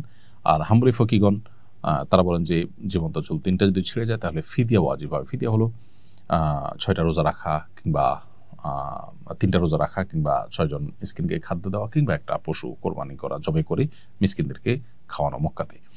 তো এই 3টার কোনো একটা করা, এটা আবশ্যক হয়ে যায়। 3টা চুল ছিঁড়ে, এটা হাম্বলি ফকিদের মতে। তবে ইচ্ছার বাইরে 1টা 2টা চুল ছিঁড়ে পড়ে গেছে আপনার অজান্তে, বা আপনি ইচ্ছাকৃত করেননি, তাতে অসুবিধা নেই। এই জন্যই এহরাম অবস্থাতে যথাসম্ভব মাথার চুল না আঁচড়ানো উচিত, বিশেষ করে যাদের চুল আঁচড়ালে চুল পড়বে এটা তারা নিশ্চিত জানেন। সেজন্য হাত দিয়ে তারা চুল যতটুকু সোজা করা দরকার হয় সেটা করবেন। এরপরে প্রশ্ন হলো, এহরাম অবস্থায় তওয়াফের সময় সানগ্লাস পরা যাবে কিনা? উত্তর হলো সানগ্লাস পরা যাবে, কারণ এহরাম অবস্থায় নিষিদ্ধ কাজগুলোর মধ্যে সানগ্লাস পরা যাবে না এমন কোনো কথা নেই, বিধায় সানগ্লাস পরতে পারবেন। এহরাম অবস্থায় মাস্ক পরা যাবে কিনা? এহরাম অবস্থায় যেহেতু মুখমণ্ডল ঢাকা নিষেধ, অতএব মাস্ক পরা যাবে না। যদি কেউ মাস্ক পরতে বাধ্য হন, শারীরিক অসুস্থতার কারণে মাস্ক পরা ছাড়া তিনি অসুস্থ হয়ে যান, এরকম যদি কারোর অবস্থা তৈরি হয় তাহলে সেক্ষেত্রে তিনি মাস্ক পরতে পারবেন, কিন্তু মাস্ক পরার কারণে তাকে ফিদিয়া দিতে হবে। ফিদিয়া কি? ফিদিয়া হলো হয় 3টি রোজা রাখবেন, আর না হলে 6 জন মিসকিনকে খাদ্য দিবেন 2 বেলার, আর না হলে তিনি একটি পশু কোরবানি করে মক্কায় মিসকিনদের মধ্যে বিতরণ করবেন বা তার ব্যবস্থা করবেন, ফিদিয়া দিবেন, দম দিবেন। এই 3টার কোনোটা করলে ইনশাআল্লাহ বিদিনিল্লাহ সেটি তার জন্য বৈধ হয়ে যাবে, যদি কেউ নিরূপ অবস্থায় এটি করতে হয়। এহরাম অবস্থায় কোন ধরনের জুতা পরিধান করা যাবে? এহরাম অবস্থায় পুরুষদের জন্য জুতা পরিধান করার ক্ষেত্রে মাথায় রাখতে হবে তার পায়ের উঁচু জায়গাটা যেন খোলা থাকে। এখানে উঁচু জায়গা বলতে কি বোঝানো হয়েছে হাদিসে, এটার ব্যাখ্যা নিয়ে আবার 2টি মত আছে। অনেকে বলেছেন যে আমাদের যে পায়ের যে গিরা আছে, টাকনো আছে, এইটার কথা বলা হয়েছে কাবাইন। আবার অনেকে বলেছেন যে আমাদের পায়ের যে এই যে উপরের অংশটা উঁচু, এটা বোঝানো হয়েছে। তো এটা নিয়ে ফুকাহাদের মধ্যে মত পার্থক্য আছে। জন্য সবচেয়ে উত্তম হয় ফিতাওয়ালা যে স্যান্ডেলগুলো আজকাল পাওয়া যায় সেগুলো, কারণ তাতে আমাদের গিরাও মুক্ত থাকে আর এই যে উঁচু জায়গাটা এটাও মুক্ত থাকে, তাহলে আর কোনো মত পার্থক্য থাকে না। ফুকাহা হানাফের মতে, হানাফি মাযহাবের ওলামাদের মতে উঁচু জায়গা বলতে এই পায়ের উপরের যে অংশটা এটাকে বোঝানো হয়েছে, এটা যেন খোলা থাকে। আর অন্যান্য ফকিদের অনেকে, হাম্বলি ফকিগণ, তারা বলেছেন যে 2টা গিরা যে আছে এই গিরা কাবাইন, সেটার কথা বোঝানো হয়েছে, বিধায় সেটা যদি ওপেন থাকে তাহলে সাধারণ যে কোনো স্যান্ডেল বা জুতা পরা যেতে পারে। কেটস জাতীয় কিছু পরা যাবে না, যেহেতু তাতে উঁচা অংশটা ঢেকে যায়। তো সতর্কতামূলক মত অবলম্বন করে আমরা ফুকাহা হানাফের মতের উপরে আমল করলে 2টা ফিতাওয়ালা যে স্যান্ডেলগুলো আছে সে জাতীয় কোনো স্যান্ডেল আমরা ব্যবহার করব, যাতে করে উপর অংশটা পরিপূর্ণ ঢেকে না যায়, উঁচু অংশটা পুরোপুরি ঢেকে না যায়। অথবা এমন কোনো যেটা বললাম যে আঙ্গুল ঢাকলো কিন্তু উপরের অংশটা খোলা থাকলো, সেটাও জায়েজ হবে। এরপর প্রশ্ন হলো, এহরামরত অবস্থায় অসুস্থ ব্যক্তি ক্যাটস, মোজা বা প্যাম্পার্স ইত্যাদি পড়তে পারবে কিনা? বয়স্ক কোনো মানুষ, তার হয়তো অনেক বেশি ঘন ঘন পেশাব পায়খানা হয়ে যায় এবং নিজের অজান্তে হয়ে যায়, নিয়ন্ত্রণ করতে পারে না, তার জন্য প্যাম্পার্স পরানো হলো তাকে, অথবা কারোর কেটস বা মোজা পরা ছাড়া তিনি চলতে পারেন না, এই অবস্থাতে তিনি যদি এই সমস্ত কেটস বা মোজা পড়তে হয় তাহলে সেক্ষেত্রে এগুলো জায়েজ হবে নিরুপায় ব্যক্তির জন্য। অসুস্থ ব্যক্তির জন্য এটি জায়েজ হবে পুরুষদের ক্ষেত্রে, এবং এর জন্য তাকে ফিদিয়া দিতে হবে। ফিদিয়া যেটি বলছিলাম যে 3টা রোজা, কিংবা 6 জন মিসকিনকে 2 বেলা খাবার দেওয়া, কিংবা একটা পশু জবে করা মক্কাতে, করিষ্টা গোশত গরিব দুঃখীদেরকে দান করে দেওয়া বা সেটার জন্য ব্যবস্থা করা কোনো অথরিটির মাধ্যমে, এটুকু করলে ইনশাআল্লাহ তার জন্য এটি জায়েজ হবে। আর যদি মেয়েরা এটা করেন তাহলে তো তাদের জন্য কোনো শর্ত ছাড়াই এটি জায়েজ, কারণ মেয়েরা যে কোনো জুতা পরিধান করতে পারেন এবং পায়ে মোজা তারা পরবেন সেটাই বরং নির্দেশিত, অতএব সেটা তারা করতে পারেন। এবং সেলাবিহীন পোশাক পরা যদি তাদের জন্য বাধ্যতামূলক নয়, অতএব তারা এ জাতীয় কোনো কিছু পরতে কোনো সমস্যা নেই। পুরুষের সেলাবিহীন পোশাক পরিধান করার কারণ জানতে চাই। এহরামরত অবস্থায় পুরুষরা কেন সেলাবিহীন পোশাক পরতে হবে? আল্লাহ তাআলা একমাত্র ভালো জানেন। আল্লাহ কখন কোন আদেশ, কোন নিষেধ, কি কারণে দেন সেটার হিকমত এবং রহস্য একমাত্র আল্লাহ তাআলা জানেন। আমরা আসলে এর কারণ বলতে পারবো না। আমরা শুধুমাত্র আমান্না সাল্লাম না, আল্লাহ তাআলা আমাদেরকে নির্দেশ করেছেন, তাই আমরা সেটিকে আমল করছি। এ হলো আমাদের বিষয়। এর বাইরে সেলাবিহীন পোশাক পরার পেছনে হিকমা বা রহস্য হিসেবে ওলামায়ে কেরাম অনেক রহস্যের কথা বলেন যে এহরামরত অবস্থায় এটা কেন পড়তে হবে। তার মধ্যে একটা হিকমা বা রহস্য হলো যে মূলত হজের এই আনুষ্ঠানিকতা বা কার্যক্রমগুলো সম্পন্ন করার সময় মানুষ যেন তার সরলতা এবং স্বাভাবিকভাবে সরলভাবে নিজেকে উপস্থাপন করে আল্লাহর সামনে, পরিপূর্ণ বান্দিগির যেন দাসত্বের যেন প্রকাশ হয়। তো এই সরলতা এবং আল্লাহ তাআলার কাছে নিজেকে দীনহীন অবস্থায় পেশ করার জন্য মূলত সেলাবিহীন পোশাক পরার কথা বলা হয়েছে। এখন প্রশ্ন হলো মেয়েদের জন্য এটা প্রযোজ্য নয় কেন? উত্তর হলো যে মেয়েদের জন্য এটা আসলে কঠিন, কারণ তাদের পর্দা, তাদের প্রাইভেসি এটা পুরুষদের মতো নয়, একটু ভিন্নতর, যার কারণে তারা স্বাভাবিক সেলাই করা পোশাক পরিধান করবেন। মহিলারা এহরাম অবস্থায় হাত বা পায়ের মোজা পরিধান করতে পারবে কি না? এর উত্তর হলো পায়ের মোজা মহিলারা এহরামরত অবস্থায় সর্বসম্মতিক্রমে পরবেন বা পরতে পারবেন। আর হাতের মোজা সম্পর্কে ইমাম আবু হানিফা রাহিমাহুল্লাহর মাযহাবের কওল অনুযায়ী এটি পরা যাবে, মেয়েরা পরতে পারবেন। তবে অন্যান্য উলামায়ে কেরাম এটি নিষেধ করেন, অর্থাৎ মেয়েরা হাত মোজা পরবেন না এহরামরত অবস্থায়। হানাফি মাযহাবের উলামায়ে কেরাম যে পড়তে পারবেন বলেন, তার সপক্ষে অনেক তাবেঈদের থেকে বর্ণিত হাদিস রয়েছে, সেগুলোকে দলিল হিসাবে উল্লেখ করে তারা বলেন যে মেয়েরা হাত মোজা পরিধান করতে পারবেন। আর যদি কেউ হাত মোজা নাও পরেন এবং লম্বা কোনো ওড়নার মধ্যে পরপুরুষের সামনে যখন যাবেন তখন হাতকে ঢেকে নেন, তাহলে সেটাও তার জন্য যথেষ্ট হয়ে যাবে ইনশাআল্লাহ তাআলা। তাহলে পা মোজা সর্বসম্মতিক্রমে পরবেন বা পড়তে পারবেন। আর হাত মোজা পরা নিয়ে ইখতিলাফ আছে, ওলামায়ে আহনাফ বা হানাফি মাযহাবের ওলামাদের মতে পড়তে পারবে। অন্যান্য ওলামায়ে কেরাম অবশ্য বা জমহুর বা সংখ্যাগরিষ্ঠ ওলামায়ে কেরাম অবশ্য মেয়েদেরকে এহরামরত অবস্থায় হাত মোজা পড়তে নিষেধ করেন। এরপরে প্রশ্ন হলো, এহরামরত অবস্থায় গোসল ফরজ হলে কি এহরাম বাতিল হয়ে যাবে? এহরামরত অবস্থায় গোসল ফরজ হলে এহরাম বাতিল হবে না। হতে পারে আপনি মিনাতে, মুজদালিফাতে কিংবা আরাফায় অবস্থানকালীন সময় স্বপ্নদোষ হয়েছে, তো এরকম পরিস্থিতিতে গোসল ফরজ হবে, গোসল করতে হবে এবং কাপড়ে নাপাক লেগে থাকলে সেটি ধুয়ে ফেলতে হবে বা এহরামের কাপড় পরিবর্তন করতে হবে, কিন্তু এর কারণে এহরাম বাতিল হবে না। অবশ্য স্ত্রী সহবাস করলে ভিন্ন কথা। যদি স্ত্রী সহবাস কেউ আরাফায় অবস্থানের আগে করেন তাহলে তার সে হজ বাতিলই হয়ে যাবে, নতুন করে সে হজ কাজা করতে হবে। আর যদি পরে করেন তাহলে সেক্ষেত্রে তারপরে ফিদিয়া বা দম অবস্থা ভেদে বর্তাবে, তারপরে তার হজ বিশুদ্ধ হয়ে যাবে। অতএব স্বপ্নদোষ ইত্যাদির কারণে, অর্থাৎ স্ত্রী সহবাস ছাড়া অন্য কোনো কারণে যদি গোসল ফরজ হয় তাহলে সেক্ষেত্রে সেই ফরজ গোসল হওয়ার কারণে এহরাম বাতিল হবে না। এহরামরত অবস্থায় সুগন্ধিযুক্ত ডিটারজেন্ট দিয়ে কাপড় পরিষ্কার করা যাবে কিনা? উত্তর হলো না। হাজী সাহেব বা হজযাত্রী তিনি এহরামরত অবস্থাতে সুগন্ধিযুক্ত ডিটারজেন্ট দিয়ে কাপড় চোপড় পরিষ্কার করবেন না। কাপড় চোপড় যদি ধোয়ার প্রয়োজনই হয়ে যায় তাহলে শুধুই টেপে ধুয়ে নেবেন, পানিতে ধুয়ে নেবেন। সুগন্ধি ছাড়া কোনো সাবান ইত্যাদি থাকলে সেগুলো যদি ধুতে পারেন, কিন্তু সুগন্ধিযুক্ত ডিটারজেন্ট ব্যবহার করা যাবে না। এহরামরত অবস্থায় অরেঞ্জ বা আপেল খেলে হাত সুগন্ধযুক্ত হয়ে যায়, এতে কি দম দিতে হবে? উত্তর হলো না।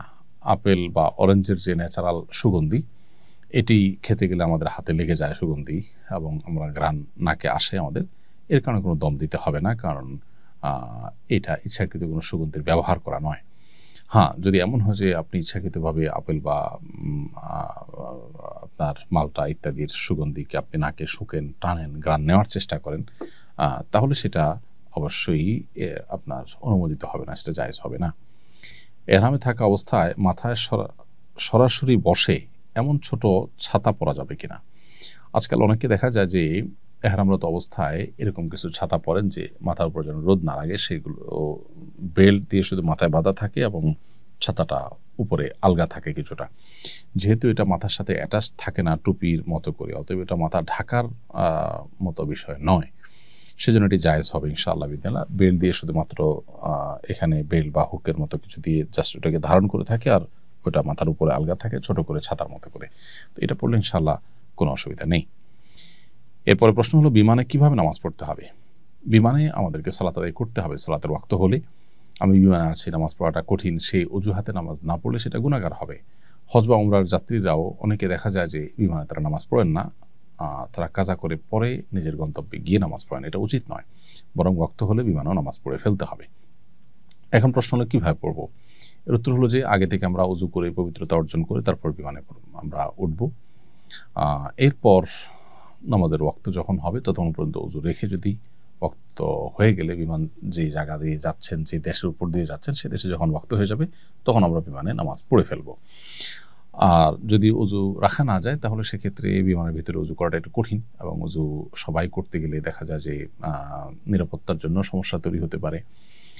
তো এসব কারণে তায়াম্মুম করা যেতে পারে যদি কারোর জন্য অপারগতা সৃষ্টি হয়। আর যদি সেরকম ভিড় না থাকে এবং সতর্কতার সাথে উজু করা যায়, নিচে পানি টানি না পড়ে, কারণ নিচে পানি পড়লে নিরাপত্তাজনিত সমস্যা হতে পারে, এটা বিভিন্ন সময় সংশ্লিষ্ট আমাদেরকে বলে থাকেন। সেজন্য আপনি আলতোভাবে যদি একটু কষ্ট করেও উজু করে ফেলতে পারেন এবং নিচে পানি পড়লে সেটা নিজ দায়িত্বে মুছে পরিষ্কার করে ফেলেন, তাহলে আপনি উজু করে নামাজ পড়বেন। সাধারণত সৌদি এয়ারলাইন্সে নামাজের একটা নির্দিষ্ট জায়গা থাকে, সেখানে গিয়ে আপনি নামাজ পড়বেন। কেবলা কোন দিকে আপনি জিজ্ঞেস করলে আপনাকে এয়ার হোস্টেসরা দেখিয়ে দিবে। আর বাংলাদেশ থেকে আমরা যখন হজ বা উমরার ট্যুরে বা সৌদি আরবে যাব, তখন তো আমাদের যেদিকে বিমান যাবে ওই দিকেই সোজা কেবলা থাকে, আর ফেরার সময় উল্টা দিকে কেবলা থাকে। অতএব আমরা ওই জায়গায় নামাজ পড়ব। এছাড়া অন্য কোনো ফ্লাইটে হলে সেখানে একটু দাঁড়ানোর মতো জায়গাগুলোতে নামাজ পড়ার চেষ্টা করব। সেখানে যদি বাধা দেওয়া হয়, কোনোভাবে দাঁড়াতে না দেয়, তাহলে সিটে বসেই কেবলামুখী হয়ে ঘুরে আমরা সালাত আদায় করব। এটা হলো নিরুপায় হলে তখন আমরা সিটে বসে নামাজ পড়ব। যদিও এই নামাজ অর্থাৎ যেটা আমি দাঁড়াতে পারলাম না, আমাকে দাঁড়াতে দেওয়া হয়নি, সেই জন্য সেটা পরবর্তীতে কাজা করলে ভালো হয়। কিন্তু চেষ্টা করব আমরা দাঁড়িয়ে নামাজ পড়ার এবং সময় মতো নামাজ পড়ার। তওয়াফের 7 চক্করে হাজরা আসওয়াদ কয়বার চুমু বা স্পর্শ করতে হয় জানলে উপকৃত হতাম। তওয়াফের সময় হাজরা আসওয়াদ পাথর প্রত্যেক চক্করেই চুমু দেওয়া সুন্নাত, যদি সে সুযোগ থাকে। এখন যে পরিমাণ ভিড় হয়, প্রত্যেক চক্করতে পরের কথা, পুরো 7 চক্করে একবারও চুমু দেওয়া সহজসাধ্য বিষয় নয়, বরং চুমু দিতে গেলে নিজে বা অন্যদেরকে ইনজুরি করতে হবে বা দুর্ঘটনার মুখোমুখি হতে হবে, এরকম পরিস্থিতি। অতএব চুমু দিতে না পারলে প্রত্যেক চক্করে চুমুর বিকল্প হিসাবে হাত দিয়ে দূর থেকে ইশারা করলেই যথেষ্ট হয়ে যাবে ইনশাআল্লাহ তাআলা। তওয়াফের সময় হাজরা আসওয়াদ হুবহু বরাবর ইশারা না করে একটু এদিক সেদিক হলে কোনো অসুবিধা হবে কিনা? উত্তর হলে কোনো অসুবিধা নেই। হাজরা আসওয়াদ পাথর বরাবর হলে আমরা হাত উত্তোলন করে আল্লাহু আকবার বলে ইশারা করে আরেকটা তওয়াফ শুরু করব। প্রত্যেক তওয়াফে এরকম আমরা করব। এখন হাজরা আসওয়াদ থেকে ঠিক বরাবর হলো কিনা, একটু আগে গেলাম কিনা বা সামান্য একটু পরে আছি কিনা, এইটার কারণে আসলে কোনো অসুবিধা নেই। প্রথমত এটা ইশারা করাটা ফরজ ওয়াজিব কিছুই নয়, এটা সুন্নাত। দ্বিতীয়ত হলো বরাবর একদম রশিদি মেপে বরাবর করার সম্ভাবনা, এটার প্রয়োজনও নেই। এটা করতে গিয়ে অনেক সময় আমরা দাঁড়িয়ে থাকি, অনেকে পেছনে ভিড় সৃষ্টি হয়, ভিড় তৈরি হয়, এটা করা উচিত নয়। মহিলাদের ঋতুস্রাব অবস্থায় এহরাম বাঁধা এবং তওয়াফ করা যাবে কিনা? ঋতুস্রাব অবস্থায় মেয়েরা এহরাম বাঁধতে পারেন, এহরামের নিয়ত করতে পারেন, লব্বাইক আল্লাহুম্মা লব্বাইক তালবিয়া পড়বেন, সবই করতে পারেন, শুধু তওয়াফটা করতে পারেন না। সেক্ষেত্রে মক্কা এসে তারা অপেক্ষা করবেন, যেদিন পবিত্র হবেন সেদিন তারা তওয়াফ করবেন। তওয়াফের নিয়ত কখন এবং কিভাবে করব? তওয়াফের নিয়ত হবে যখন আমরা তওয়াফ শুরু করব, অর্থাৎ আমি হারামে গেলাম, হারামে গিয়ে হাজরা আসওয়াদ পাথর বরাবর যখন আসলাম, হাতের বাম পাশে হাজরা আসওয়াদ পাথর এবং ডান পাশে সবুজ লাইট, তখন থেকে আমি তওয়াফের নিয়ত করব। আমি হারামের যে কোনো গেট দিয়ে ঢুকি না কেন, আমি চেষ্টা করব হাজরা আসওয়াদ পাথর এর কাছে যেতে, পাথর কাছে বলতে পাথর বরাবর যেতে। পাথর বরাবর গিয়ে হাতের বামে পাথরকে রেখে ডানে সবুজ লাইট পড়বে, এই দুইটাকে রেখে তারপর আমরা শুরু করবো। অর্থাৎ তখন থেকে তওয়াফের নিয়ত হবে। অবশ্য নিয়ত বলতে এরকম আলাদা কোনো নিয়ত নয়, তবে ওই জায়গা থেকে তওয়াফটা স্টার্ট হবে এবং ওখানে আবার শেষ হবে। এরপরে প্রশ্ন হলো তওয়াফের সংখ্যা নিয়ে সন্দেহ হলে করণীয় কি?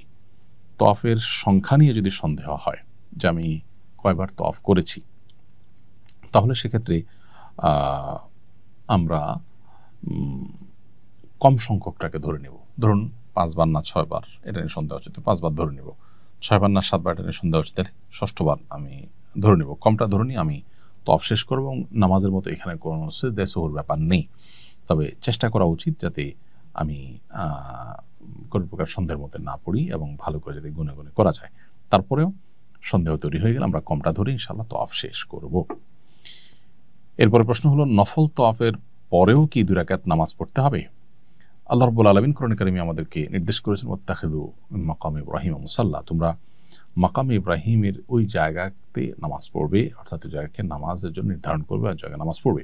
এই জন্য মাকাম ইব্রাহিমকে সামনে রেখে তার আশপাশে নামাজ পড়া এটা সুন্নাত। একেবারে বরাবর সামনে রেখে কাছাকাছি নামাজ পড়ার সুযোগ নেই, আজকাল অনেক ভিড় হয়, এই জন্য আমরা একটু দূর থেকেও মাকাম ইব্রাহিমকে সামনে রেখে 2 রাকাত নামাজ পড়ার চেষ্টা করবো ইনশাআল্লাহ। যদি একেবারে বরাবর সামনে রেখে পড়া না যায় তাহলে যে কোনো জায়গায় হারামে 2 রাকাত নামাজ পড়লে আদায় হয়ে যাবে। এখন প্রশ্ন হলো, এই যে তওয়াফের পরে 2 রাকাত নামাজ, এটা নফল তওয়াফ যেগুলো হয় আমরা উমরার পর, হজের পর বা তার আগে পরে করে থাকি, মাঝে করে থাকি, সেগুলোর পরে 2 রাকাত পড়তে হবে কিনা? উত্তর হলো হ্যাঁ, নফল তওয়াফের পরেও এই 2 রাকাত নামাজ প্রযোজ্য হবে।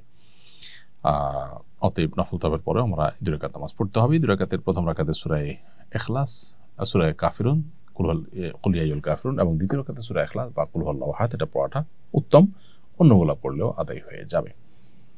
নফল তওয়াফ 7 চক্করের কম করা যায় কিনা? নফল তওয়াফ 7 চক্করের কম করা যায় কিনা, এটা উলামাদের মধ্যে ইখতিলাফ আছে। তবে বেশিরভাগ উলামাদের মতই হলো যে নফল তওয়াফও 7 চক্কর করতে হবে, 7 চক্করের কম নয়, এবং এটাই নিরাপদ, যার কারণে আমরা নফল তওয়াফ করলেও সেটা 7 চক্কর পূর্ণ করব ইনশাআল্লাহ তাআলা। তওয়াফের মধ্যে ওযু ছুটে গেলে কি পুনরায় তওয়াফ শুরু করতে হবে? তওয়াফের মধ্যে যদি ওযু ছুটে যায় তাহলে আপনি ওযু করতে পারেন। আজকাল মাতাফেরই এক পাশে পেছনের দিকে আসলে ওযু করার জায়গা আছে, নারী পুরুষ জন্য আলাদা ওয়াশরুম না থাকলে ওযুর ব্যবস্থা আছে, সেখান থেকে ওযু করে আমরা যেই অবস্থায় আমার ওযু ছুটেছে যত চক্করের যে জায়গাতে, ঠিক সেখান থেকে আমরা আবার শুরু করব, অর্থাৎ পুনরায় শুরু করা জরুরি নয়। এরপরে প্রশ্ন হলো, তওয়াফের মধ্যে বিরতি দিলে কি তওয়াফ বিশুদ্ধ হবে? তওয়াফের মধ্যে যদি ছোটোখাটো বিরতি হয়, একটু পানি পান করলেন, কোনো কারণে একটু বসতে হলো 1-2 মিনিটের জন্য, অথবা নামাজের ওয়াক্ত হলো, নামাজ পড়ে নিলেন, জামাত দাঁড়ায় যাচ্ছে তখন নামাজ পড়ে নিলেন, তো এরকম ছোটোখাটো বিরতি যদি হয়, ওযু ছুটে গেলে ওযু করে নিলেন, তাতে অসুবিধা নেই। কিন্তু যদি বিরতিটা অনেক বড় হয়, দীর্ঘ হয়, আপনি তওয়াফ 2টা বা 3টা চক্কর দিয়ে চলে গেলেন হোটেলে, রেস্ট শেষ করে ঘুমায় তারপর আসলেন, তাহলে এইটা বিশুদ্ধ হবে না, বরং সেক্ষেত্রে নতুন করে আপনাকে তওয়াফ শুরু করতে হবে। তওয়াফের প্রত্যেক চক্করের জন্য নির্দিষ্ট কোনো দোয়া আছে কিনা? তওয়াফের প্রত্যেক চক্করের জন্য আলাদা কোনো দোয়া নেই, তবে রুকনে ইয়ামানি থেকে মাকাম পর্যন্ত হাজর আসাদ পাথরের যে কোণা, অর্থাৎ কাবার হাজর আসাদ পাথরটা যে কোণাতে আছে তার আগের যে কোণাটা, এই জায়গার মধ্যবর্তী স্থানে আমরা রব্বানা আতিনা ফিদ দুনিয়া হাসানা ওয়া ফিল আখিরাতি হাসানা ওয়া কিনা আযাবান নার, এই দোয়াটা পড়বো। এটি হাদিস আলাদা করে নির্দেশিত। এর বাইরে বাকি জায়গাতে আমরা যে কোনো দোয়া, কোরআন হাদিসে বর্ণিত দোয়া বা নিজের ভাষায় যে কোনো দোয়া আল্লাহর কাছে নিবেদন করতে পারবো।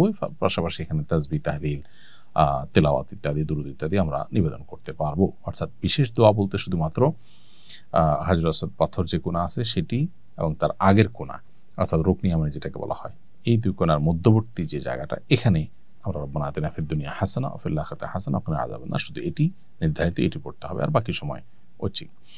নারীরা মাহরাম ছাড়া একাকী তওয়াফ করতে পারবে কিনা? উত্তর হলো হ্যাঁ, নারীরা মাহরাম ছাড়া একাকী তওয়াফ করতে পারবেন। কেউ মাহরামের সাথে হজে গেছেন, সফরে গেছেন, মাহরাম হোটেলে আছেন, তিনি একাকী তওয়াফ করলেন, বা মাহরাম হারামে আছেন, বসে আছেন, ভদ্রমহিলা তওয়াফ করছেন, একাকী তিনি করতে পারবেন। কিন্তু তার প্রাইভেসিটা গুরুত্বপূর্ণ।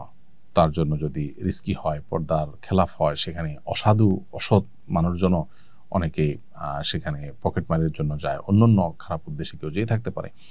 তো এই জন্য নিরাপদ হয়, ভালো হয় নিজের কোনো মাহরামকে সাথে নিয়ে তওয়াফ করা, এবং তিনি তার সিকিউরিটি এবং সেফটি বিষয়টা দেখা এবং তাকে সাহায্য করা। কিন্তু একাকী তওয়াফ করতে চাইলে, বিশেষ করে তিনি যদি সতর্কতার সাথে নিজের মতো করে করতে চান, করতে পারবেন। এরপরে প্রশ্ন হলো, রমল কি? রমল কিভাবে করতে হয়? রমল হলো তওয়াফের প্রথম 3টি চক্কর একটু জোরে জোরে দেওয়া, একটু দৌড়ে দৌড়ে হাঁটার চেষ্টা করা। এটা বর্তায় হলো আমরা যাওয়ার পর তওয়াফে কুদুম যেটাকে বলা হয়, প্রথম তওয়াফ যেটা, অর্থাৎ প্রথম মক্কায় গিয়ে আমরা উমরার জন্য যে তওয়াফটা করছি, ওই তওয়াফের ক্ষেত্রে এটি প্রযোজ্য হয়, অন্য কোনো তওয়াফের ক্ষেত্রে এটি প্রযোজ্য হয় না।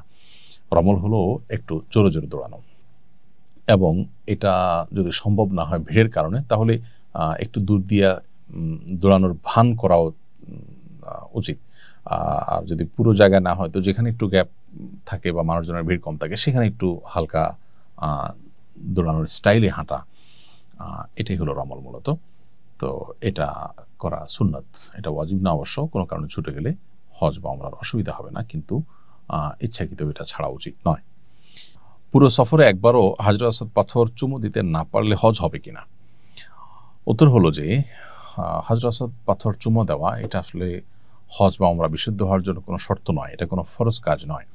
যার কারণে পুরো সফরে যদি একবার আমরা হাজর আসাদ পাথর চুমা দিতে না পারি তাতে হয়তো আমরা কোনো অসুবিধা নেই, হয়ে যাবে। বরং চুমো দিতে গেলে পাথর মানুষকে ধাক্কা দিতে হবে, কষ্ট দিতে হবে, এরকম পরিস্থিতি থাকলে সেটা না করাই বরং উত্তম।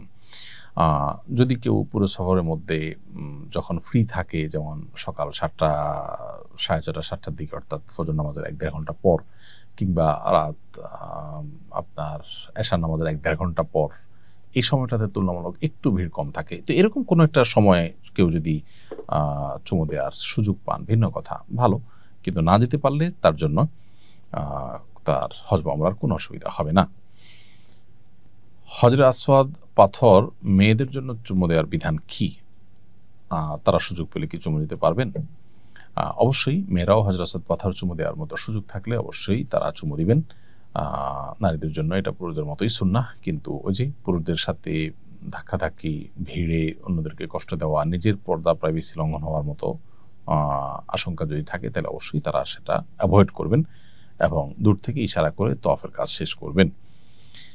ওমর রাদিয়াল্লাহু তাআলা হতে বর্ণিত হাদিসে উল্লেখ আছে, কালো পাথরের কোনো ক্ষমতা নেই। নবীজি চুমু দেওয়াতে তিনিও চুমু দিয়েছেন, তাহলে আবার চুমু দিলে গুনাহ মাফ হয় কিভাবে? দেখুন, এখানে ওমর রাদিয়াল্লাহু তাআলা মূলত বোঝাতে চেয়েছে যে পাথরের বিশেষ কোনো ক্ষমতা নেই যে আমাকে আল্লাহর কাছ থেকে কিছু পাইয়ে দিবে বা আমার কোনো মনের বাসনা পূরণ করবে। এটাকে যেহেতু চুমু দেওয়া সুন্নাহ, অতএব কেউ যেন এটাকেই কোনো ক্ষমতার আধার বা ক্ষমতার কেন্দ্র মনে না করে, সেই জন্য তিনি এটি বলেছেন। আর গুনাহ মাফ করার বিষয়টা তো আল্লাহ তাআলা গুনাহ মাফ করেন, এই কাজটা করলে আল্লাহ তাআলা গুনাহ মাফ করেন, অর্থাৎ এটা পাথরের কোনো ক্ষমতা নয়। মূলত পাথরের প্রতি কারোর অতিভক্তি হয়ে এরকম বিশ্বাস বা শিরকপূর্ণ ধারণা যেন না আসে, সেজন্য তিনি এটি বলেছেন। তওয়াফ করার সময় প্রত্যেক চক্করের শুরু থেকে বিসমিল্লাহ আল্লাহু আকবার বলতে হবে এবং তওয়াফ করার শুরুতে কোন দোয়া পড়া সুন্নাত? তওয়াফ করার শুরুতে বিসমিল্লাহ আল্লাহু আকবার বলে আমরা তওয়াফ করব এবং হাজর আসওয়াদ পাথর বরাবর যখনই প্রত্যেক চক্করে আমরা বিসমিল্লাহ আল্লাহু আকবার বলবো। আর প্রথম চক্করে বিসমিল্লাহ আল্লাহু আকবার বলে তওয়াফ যে শুরু করব, এই তওয়াফ শুরু করার পরে আরেকটি বাক্য বলা সুন্নাত, সেটা হলো যে আল্লাহুম্মা ঈমানান বিক ওয়া তাসদীকান বিকিতাবিক ওয়া ওয়াফাআন বিআহদিক ওয়া ইত্তিবাআন লিসুন্নাতি নবিয়িক মুহাম্মদ সাল্লাল্লাহু আলাইহি ওয়াসাল্লাম। যার অর্থ হলো, হে আল্লাহ, আমি শুরু করছি আপনার প্রতি ঈমান আনয়ন করে, আপনার কিতাবের প্রতি সত্যায়ন করে এবং আপনার ওয়াদা এবং অঙ্গীকারকে পূর্ণ করে এবং আপনার নবীর অনুসরণ করে, এই কথা বলে আমরা তওয়াফ শুরু করব। এটা মুস্তাহাব। যদি কোনো কারণে কেউ বিসমিল্লাহ আল্লাহু আকবার বলতে ভুলে যান বা এই বাক্যগুলো না পড়েন, দোয়াটা না পড়েন, তাতে কোনো অসুবিধা নেই, কারণ এটা ফরজ ওয়াজিব নয়। এরপরে প্রশ্ন হলো, তওয়াফের আগে কি দুখুল মসজিদ পড়তে হবে? উত্তর হলো যে আমরা প্রথম যখন হারামে যাব ইহরামরত অবস্থাতে উমরা করার জন্য, তখন দুখুল মসজিদ পড়তে হবে না, বরং যে শুরুতে আমরা তওয়াফ শুরু করব, এই তওয়াফটাই হলো দুখুল মসজিদের কায়েম মাকাম বা তার স্থলাভিষিক্ত। আর যদি অন্য কোনো সময় প্রবেশ করি, অর্থাৎ উমরা শেষ হয়ে গেল, পরবর্তীতে আমরা যখনই যাব তখন আগে দুখুল মসজিদ পড়ব, তারপরে মসজিদে বসবো, সেটা অন্য সাধারণ সময়ের জন্য প্রযোজ্য। বাট প্রথম যখন এহরামপুরে আমরা হারামে যাব উমরা করার উদ্দেশ্যে, তখন তওয়াফ যেটা করবো সেটাই দুখুল মসজিদ, আলাদা করে দুখুল মসজিদ আদায় করতে হবে না। এরপর প্রশ্ন হলো, তওয়াফ করার সময় দলবদ্ধভাবে কারোর নেতৃত্বে দোয়া করা এবং তওয়াফ করা কি উত্তম? তওয়াফটা ইন্ডিভিজুয়াল আমল, প্রত্যেকটা মানুষ ব্যক্তিগতভাবে যার যার মতো করে তওয়াফ করবেন। এক্ষেত্রে একজনের নেতৃত্বে অনেক লোক তওয়াফ করা, এটা বরং অন্যান্য তওয়াফকারীদের জন্য ডিস্টার্বিং হয়, কষ্টের কারণ হয়, ভিড় তৈরি হয়, এই জন্য এটা বরং অ্যাভয়েড করতে পারলে ভালো হয়। বিশেষ করে কেউ একজন দোয়া পড়লেন, তার সাথে সাথে অন্যরা সুরে সুর মিলিয়ে, তালে তাল মিলিয়ে দোয়া পড়লেন, এটাও কোরআন সুন্নাহ বর্ণিত বা নির্দেশিত কোনো বিষয় না, বরং এখানে প্রত্যেকে যার যার মতো দোয়া করবেন। আর আল্লাহর কাছে কায়েম অনুবাক্যে একেবারে দিনহীনভাবে মিসকিনের মতো করে কান্নাকাটি করে সর্বোচ্চ বিনয়ের সাথে দোয়া করার জন্য আসলে একাকিত্বে এবং নির্জনতার সাথে নিজে নিজে দোয়া করাটা সবচেয়ে উত্তম হয়। ওখানে নির্জনতাও তো আর সম্ভব হয় না, অন্তত আশেপাশে পরিচিত লোকজন নিয়ে আপনার তওয়াফ করতে গেলে সেভাবে দোয়া করাটা অনেক সময় সম্ভবপর হয় না। তো সেক্ষেত্রে নিজস্ব লোকজন হারিয়ে যেতে পারেন, সেরকম আশঙ্কা থাকলে তাদেরকে সাথে রাখলাম, কিন্তু একেবারে পুরা গ্রুপের লোকজন কারো নেতৃত্বে সুরে সুর মিলিয়ে দোয়া করতে হবে, এটা দোয়া করা সুন্নাহ পদ্ধতি নয়। বিধায় যার যার মতো করে আমরা দোয়া করার চেষ্টা করব সাধারণ অবস্থাতে, কারণ ওরকম সবাই মিলে যখন একসাথে দোয়া করে তখন আশপাশের লোকদের দোয়াতে ডিস্টার্ব হয়। এরপরে প্রশ্ন হলো, তওয়াফে 7 চক্কর দিতে হয় কেন? 6 বা 8 চক্কর কেন দিতে হয় না? দেখুন, এটার ইলম তো একমাত্র আল্লাহ তাআলার কাছে আছে। আল্লাহ আমাদেরকে কোন কাজ কেন করতে বলেছেন, শরীয়ত আমাদেরকে কোন কাজ কেন করতে বলেছেন, নবী সাল্লাল্লাহু আলাইহি সাল্লাম কোন কাজ কেন করতে নির্দেশ করেছেন, সেটার রহস্য একমাত্র আল্লাহ তাআলা ভালো জানেন। আল্লাহর সমস্ত আদেশ নিষেধের যৌক্তিকতা, যথার্থতা, রহস্য আমরা জেনেই যদি করতে হয়, তাহলে আল্লাহর প্রতি ঈমান আনার তো কোনো মানে থাকলো না। তাহলে সেক্ষেত্রে আমি আমার লজিক, আমি আমার সেন্স, আমি আমার যুক্তি যেটা বুঝে আসলো তার ভিত্তিতে করলাম, তাহলে আল্লাহর আদেশের ভিত্তিতে তো করা হলো না। এটাকে তো সে অর্থে আনুগত্য বলে না। এজন্য এর প্রকৃত কারণ বা রহস্য আল্লাহ তাআলা একমাত্র ভালো জানেন। মাকাম ইব্রাহিমে 2 রাকাত নামাজ আদায় করার নিয়ম জানতে চাই। তওয়াফ শেষ করার পর আমরা 2 রাকাত নামাজ পড়ব 7টা চক্কর শেষ করার পর। সেটা মাকাম ইব্রাহিমকে সামনে রেখে সালাত আদায় করার চেষ্টা করব। একদম বরাবর সামনে রেখে সালাত আদায় করা, নামাজ পড়ার মতো পরিবেশ আজকাল থাকে না। সেক্ষেত্রে যেখানেই পড়ি সামনে মাকাম ইব্রাহিম যেন থাকে, সেটা উত্তম, একটু দূরে হলেও। আর যদি মাকাম ইব্রাহিম একদম বরাবর সামনে না থাকে কোনো অসুবিধা নাই, কারণ সেটা সম্ভব না, সামনের দিকে থাকলেই হলো। এমনকি সামনের দিকে রেখে নামাজ পড়ার মতো কোনো পরিবেশে যদি না থাকে, তাহলে হারামের যে কোনো জায়গাতে নামাজ পড়লেও নামাজ হয়ে যাবে ইনশাআল্লাহ। এই 2 রাকাত নামাজ, তওয়াফের যে 2 রাকাত নামাজ, তার প্রথম রাকাতে সূরা কুল ইয়া আইয়ুহাল কাফিরুন, দ্বিতীয় রাকাতে সূরা কুল হুয়াল্লাহু আহাদ পড়াটা উত্তম, মুস্তাহাব। কোনো কারণে সেটা যদি মিস হয়ে যায়, ভুলে যাই, আমরা অন্য কোনো সূরা দিয়ে পড়ি, তাতেও কোনো অসুবিধা নেই। কিভাবে কোরবানি করা উত্তম? এজেন্সিতে বা ব্যাংকে জমা দেওয়া নাকি অন্য কোনো উপায়? দেখুন, কোরবানির বিষয়টি প্রত্যেকটা মানুষের ব্যক্তিগত ব্যাপার। কোরবানি আপনি কিভাবে করবেন? আমি তো বলি যে সবচেয়ে ভালো হয় মক্কায় যদি আপনার কোনো পরিচিত প্রবাসী লোকজন থাকেন, তাদেরকে দায়িত্ব দিলেন, কোরবানির দিন তারা যে একটা পশু কিনলেন এবং পশু কিনে কোনো স্লটার হাউসে নিয়ে সেটা জবে করলেন। আপনার পক্ষ থেকে আপনাকে জানা দিলেন যে কোরবানি হয়ে গেছে, গোশতগুলো তিনি তার বাসায় নিয়ে গেলেন, বাচ্চা কাউকে দিলেন, যেটা খুশি করলেন। এটা হলো সবচেয়ে ভালো যদি সেই সুযোগটা থাকে। তো সে সুযোগ নিশ্চয় সবার নাই। সেক্ষেত্রে দ্বিতীয় অপশন হলো ব্যাংকে বা সৌদি পোস্ট সহ সৌদি আরবের সরকারি অথরাইজড বিভিন্ন প্রতিষ্ঠানে কোরবানি করা যায়। তাদের কাছ থেকে কুপন নিয়ে আইলেন, এক এক সময় এক এক রকম রেট থাকে, 600-700 রিয়াল। তো যে টাকায় হোক সে টাকা দিয়ে আপনি কুপন নিয়ে আইলেন, মানে হলো তারা আপনার পক্ষ থেকে ঈদের দিন কোরবানি করে দিবেন। এটা তারা দায়িত্বপ্রাপ্ত এবং সরকারিভাবে তাদেরকে মনিটরিং করা হয়, তারা কুপনের এগেইনস্টে কোরবানি করে দিবেন। এবং এখানে কোনো তসরুফ হওয়ার কোনো ভয় নেই, নিশ্চিন্তে আপনি সেখানে কোরবানির জন্য টাকা দিতে পারেন এবং কুপন তাদের কাছে কিনে নিতে পারেন।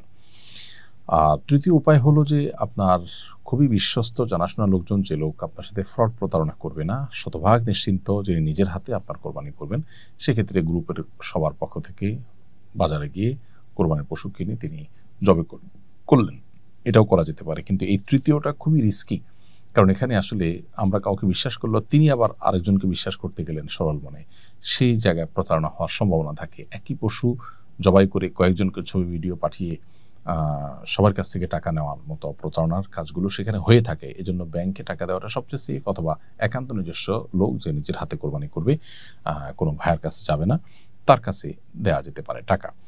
এক্ষেত্রে ফোকায়ে আহনাফের মতে যেহেতু ঈদের দিন কোরবানি করার আগে মাথা মুন্ডন করা যাবে না, এই সিরিয়াল মেনটেন করা ওয়াজিব যেহেতু আহনাফ ওলামা ইকরামের মতে, অতএব সেই ক্ষেত্রে ব্যাংকে টাকা দিলে আবার ব্যাংক ঠিক কখন আপনার কোরবানি করবে সেটা আপনি জানেন না, এটা একটু জটিলতা তৈরি হয়। এই ক্ষেত্রে অবশ্য সৌদি ওলামা ইকরামের বক্তব্য হলো যে আপনি ব্যাংকে দায়িত্ব দিয়েছেন, আপনি দায়মুক্ত হয়ে গেছেন, সো আপনার কোরবানি কখন করছে না করছে আপনার দেখার দরকার নেই, আপনি মাথা মুন্ডন করে ফেলেন। বাট ওলামায়ে আহনাফ কোরবানি নিশ্চিত হওয়ার আগে মাথা মুন্ডন করতে নিষেধ করেন। সেজন্য যদি ব্যাংকে দেন তাহলে আপনাকে একটা সার্টেন টাইম অপেক্ষা করতে হবে যে এর মধ্যে কোরবানি হয়ে গেছে নিশ্চিত, তারপর আপনি মাথা মুন্ডন করলেন, অথবা আপনি নিজ দায়িত্বে কাউকে দিয়ে কোরবানি করালেন। এটা হলো ওলামা আহনাফের মতে। অবশ্য সৌদির ওলামা ইকরামের মতে এই সিরিয়াল মেনটেন করা আবশ্যক নয়, বিধায় আপনি ব্যাংকে দেওয়াটা সবচেয়ে সেফ, অথবা নিজ হাতে কোরবানি করবেন এরকম কারো কাছে টাকা দিলেন, সেটা হলো নিরাপদ। সাফা মারওয়া সাই করার নিয়ম কি? তওয়াফ শেষ করার পর আমরা সাফা পাহাড়ের দিকে যাব। সাফা পাহাড়ের কাছে যেয়ে আমরা আয়াত পড়ব, ইন্না সাফা ওয়াল মারওয়াতা মিন শাআইরিল্লাহ।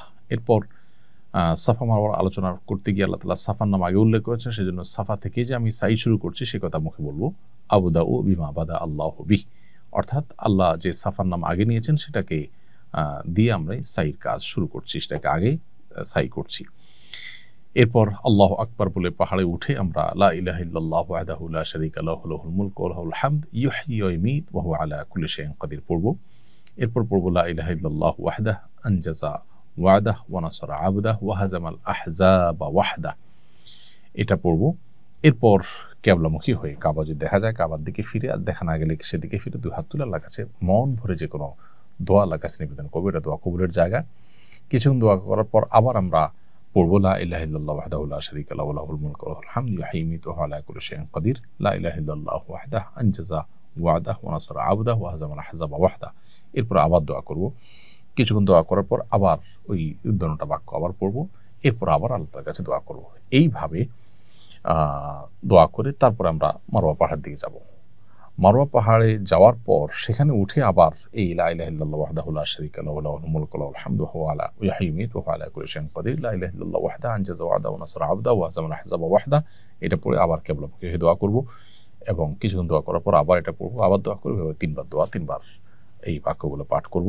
এরপরে মারওয়া পাহাড় দিকে আসবো। সাফা থেকে মারওয়া গেলাম, একটা চক্কর হলো। মারওয়া থেকে সাফা আসলাম, আরেকটা চক্কর হবো। সাফা থেকে শুরু হবে, মারওয়া শেষ হবে। এবং এই যে দোয়া করা, এটা প্রত্যেক চক্করেই কিন্তু দোয়া প্রযোজ্য। এবং তিনবার দোয়া, তিনবারে বাক্যগুলো পাঠ করা, এটা বেশিরভাগ হাজি সাহেবরা জানেন না বা করেন না। আর সাফা মারার মধ্যবর্তী যে সবুজ লাইটের জায়গাটা, সেখানে পুরুষরা একটু জোরে হাঁটবেন, সম্ভব হলে একটু দৌড়ানোর ভান করবেন এবং মেয়েরা স্বাভাবিকভাবে হাঁটবেন। এ হলো সাফা মারওয়া সাই করার সম্পূর্ণ নিয়ম। সাফা মারওয়া সাই করার মধ্যবর্তী সময়গুলোতে আমরা মনে মনে জিকির করতে পারি, দোয়া করতে পারি, চুপচাপ থাকতে পারি। এটা আমরা করব। সাফা মারওয়া সাইর পূর্বের দোয়া বসে বসে করা যাবে কিনা? সাফা মারওয়া সাই করার সময় যে আমরা প্রত্যেকটা চক্কর শুরুর আগে যে আমরা পাহাড়ের উপরে দোয়া করব, এটা বসেও করা যেতে পারে। বিশেষ করে যদি কেউ দাঁড়াতে অসুবিধা হয়, তিনি বসে করলেও দোয়া হবে ইনশাআল্লাহ। এরপর প্রশ্ন হলো, সাই করতে ওযু জরুরি কিনা?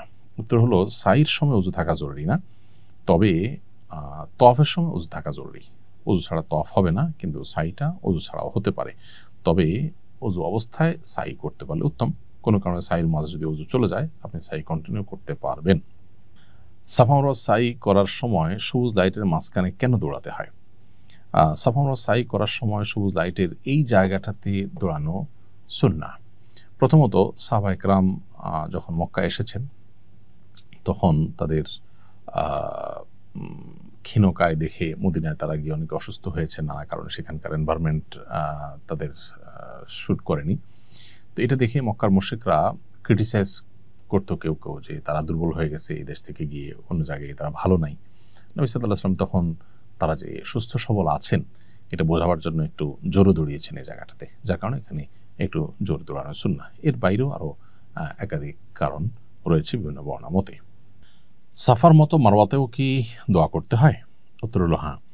সাফাতে যেরকম আমরা কেবলামুখী হয়ে দোয়া করব, মারওয়াতেও একইভাবে দোয়া করব। এবং সাফাতে যেরকম আমরা তিনবার দোয়া করব, তিনবার দোয়ার আগের বাক্যগুলো পড়ব, মারওয়াতেও একইভাবে তিনবার দোয়ার আগের বাক্যগুলো পড়ে তিন দফায় দোয়া করব। বাক্যগুলো পড়া দোয়া, আবার বাক্যগুলো পড়া দোয়া, এভাবে 3 দফা করব। এটা আমরা অনেকেই খেয়াল করি না এবং মিস করি। এই জায়গাটা দোয়া কবুলের গুরুত্বপূর্ণ জায়গা, আল্লাহ নিদর্শন সমূহের মধ্যে থেকে একটি। আল্লাহ তাআলা বলেছেন, সাফা ওয়াল মারওয়া মিন শাআইরিল্লাহ। সাফা মারওয়া আল্লাহ তাআলার নিদর্শন সমূহের মধ্যে থেকে অন্যতম। সো সাফা মারওয়া উভয়টির উপরই একইভাবে দোয়া এবং দোয়ার আগের বাক্যগুলো পাঠ করার এই সুন্নাহটা আমাদের পালন করতে হবে প্রত্যেক চক্করেই। সাই করার সময় কি দোয়া করতে হয়? সাই করার সময় বিশেষ কোনো দোয়া নেই, তবে সবুজ লাইটের মধ্যবর্তী জায়গা যখন আমরা জোরে হাঁটবো, তখন রব্বিগফির ওয়ারহাম ইন্নাকা আনতাল আযুল আকরাম, হে আল্লাহ আপনি ক্ষমা করুন এবং রহম করুন, আপনি সবচেয়ে মহান, পরাক্রমশালী এবং সবচেয়ে সম্মানিত। এই দোয়া পাঠ করবো আমরা, রব্বিগফির ওয়ারহাম ইন্নাকা আনতাল আযুল আকরাম। এটা সবুজ লাইটের জায়গাটাতে। তার আগে পরে বাকি সময়টাতে আমরা মনমতো যে কোনো জিকির আজকার করতে পারি, দোয়া করতে পারি, সেটা ঐচ্ছিক। সাফা মারওয়া সাই করার পর কোনো নামাজ পড়তে হবে কিনা? উত্তর হলো, তওয়াফের পর যেরকম 2 রাকাত নামাজ আছে, সাফা মারওয়া সাই করার পর কোনো নামাজ পড়তে হবে না। এরপর প্রশ্ন হলো, নিজে হালাল না হয়ে অন্যের চুল কাটা যাবে কিনা? উত্তর হলো, হজের যাবতীয় কার্যক্রম বা উমরার যাবতীয় কার্যক্রম করার পর নিজে এখনো চুল কাটেননি বা চুল চাষেননি, এই অবস্থায় আপনি আরেকজনের চুল চেঁচে দিতে পারবেন বা কেটে দিতে পারবেন। যেমন স্বামী এখনো নিজের চুল চাষেন নাই, স্ত্রীর চুলের অগ্রভাগ কেটে দেওয়ার কাজটা তিনি করতে পারবেন, বা এক মহিলা অন্য মহিলাকে করতে পারবেন। একই কাজ পুরুষরা পরস্পরের ক্ষেত্রেই করতে পারবেন। মেয়েদের চুল কতটুকু কাটতে হবে? মেয়েদের চুল টেনে একদম মাথা এনে সেখানে 1 কর পরিমাণ কাটলেই চলবে। 1 কর বা 1 ইঞ্চি পরিমাণ কেটে ফেললে যথেষ্ট হবে। এবং সবগুলো চুল থেকেই কাটা গেল কিনা এটা নিশ্চিত হওয়া জরুরি না। এখানে কিছু চুল, যদি কয়েকটা চুল যদি বাদ যায়, মিস হয়, তাতে অসুবিধা নেই। 1/4 বা এর বেশি চুল কেটে ফেললেই চলবে। অতএব মাথার চুলকে টেনে ধরে একেবারে অগ্রভাগের আগের অংশের 1 ইঞ্চি পরিমাণ কেটে ফেলবে। নিজের চুল নিজে কাটা বা স্ত্রীর চুল কেটে দেওয়া যাবে কিনা? উত্তর হলো হ্যাঁ, করা যাবে, কোনো অসুবিধা নেই। একজন মুহরিম ইহরামরত অবস্থায় নিজের মাথার চুল নিজে চাঁচতে পারবেন, কোনো অসুবিধা নেই। আবার তিনি তার সহযাত্রী হজযাত্রী কারোর চুল কেটে দিতে পারবেন, স্বামী স্ত্রীরটা কেটে দিতে পারবেন, স্ত্রী স্বামীটা কেটে দিতে পারবেন, অর্থাৎ নিজে হালাল হওয়া ছাড়া আরেকজনটা কাটলে বা নিজেরটাও কাটলে কোনো অসুবিধা নেই। বদলি হজের নিয়ম ও বিধান জানতে চাই। বদলি হজের নিয়ম হলো, যে ব্যক্তি শারীরিকভাবে হজ করতে অপারক, মক্কায় গিয়ে হজ করার সামর্থ্য একেবারেই নেই, কিন্তু আর্থিকভাবে সামর্থ্যবান, মৃত্যুর আগ পর্যন্ত আর সামর্থ্য তার হওয়ার কোনো আলামত নয় বা সুযোগও নাই, সম্ভাবনাও নাই, তাহলে সেক্ষেত্রে তার জন্য কাউকে বদলি হজ করানো, কাউকে দিয়ে এটা তার জন্য আবশ্যক। কেউ যদি জীবদ্দশায় ওসিয়ত করে যান যে আমি জীবদ্দশায় হজ করতে না পারলে আমার মৃত্যুর পর আমার সম্পদ থেকে হজ করানোর ব্যবস্থা করবে, তাহলে তার বদলি হজ করানো, তার টাকা দিয়ে, তার সম্পদ দিয়ে এটা আবশ্যক। আর এছাড়া কেউ তার মৃত বাবা মা বা যে কোনো ব্যক্তির তরফ থেকে বদলি হজের ব্যবস্থা করতে পারবে, বিশেষ করে যিনি হজে যেতে সামর্থ্যবান নন তার তরফ থেকে, সেটা মৃত ব্যক্তি হতে পারেন, তার তরফ থেকে কেউ যদি নিজস্ব উদ্যোগে নিজের টাকায় হজের ব্যবস্থা করেন তাহলে সেটা নফল হজ হিসাবে হবে এবং সেটা বদলি হজ করা যাবে।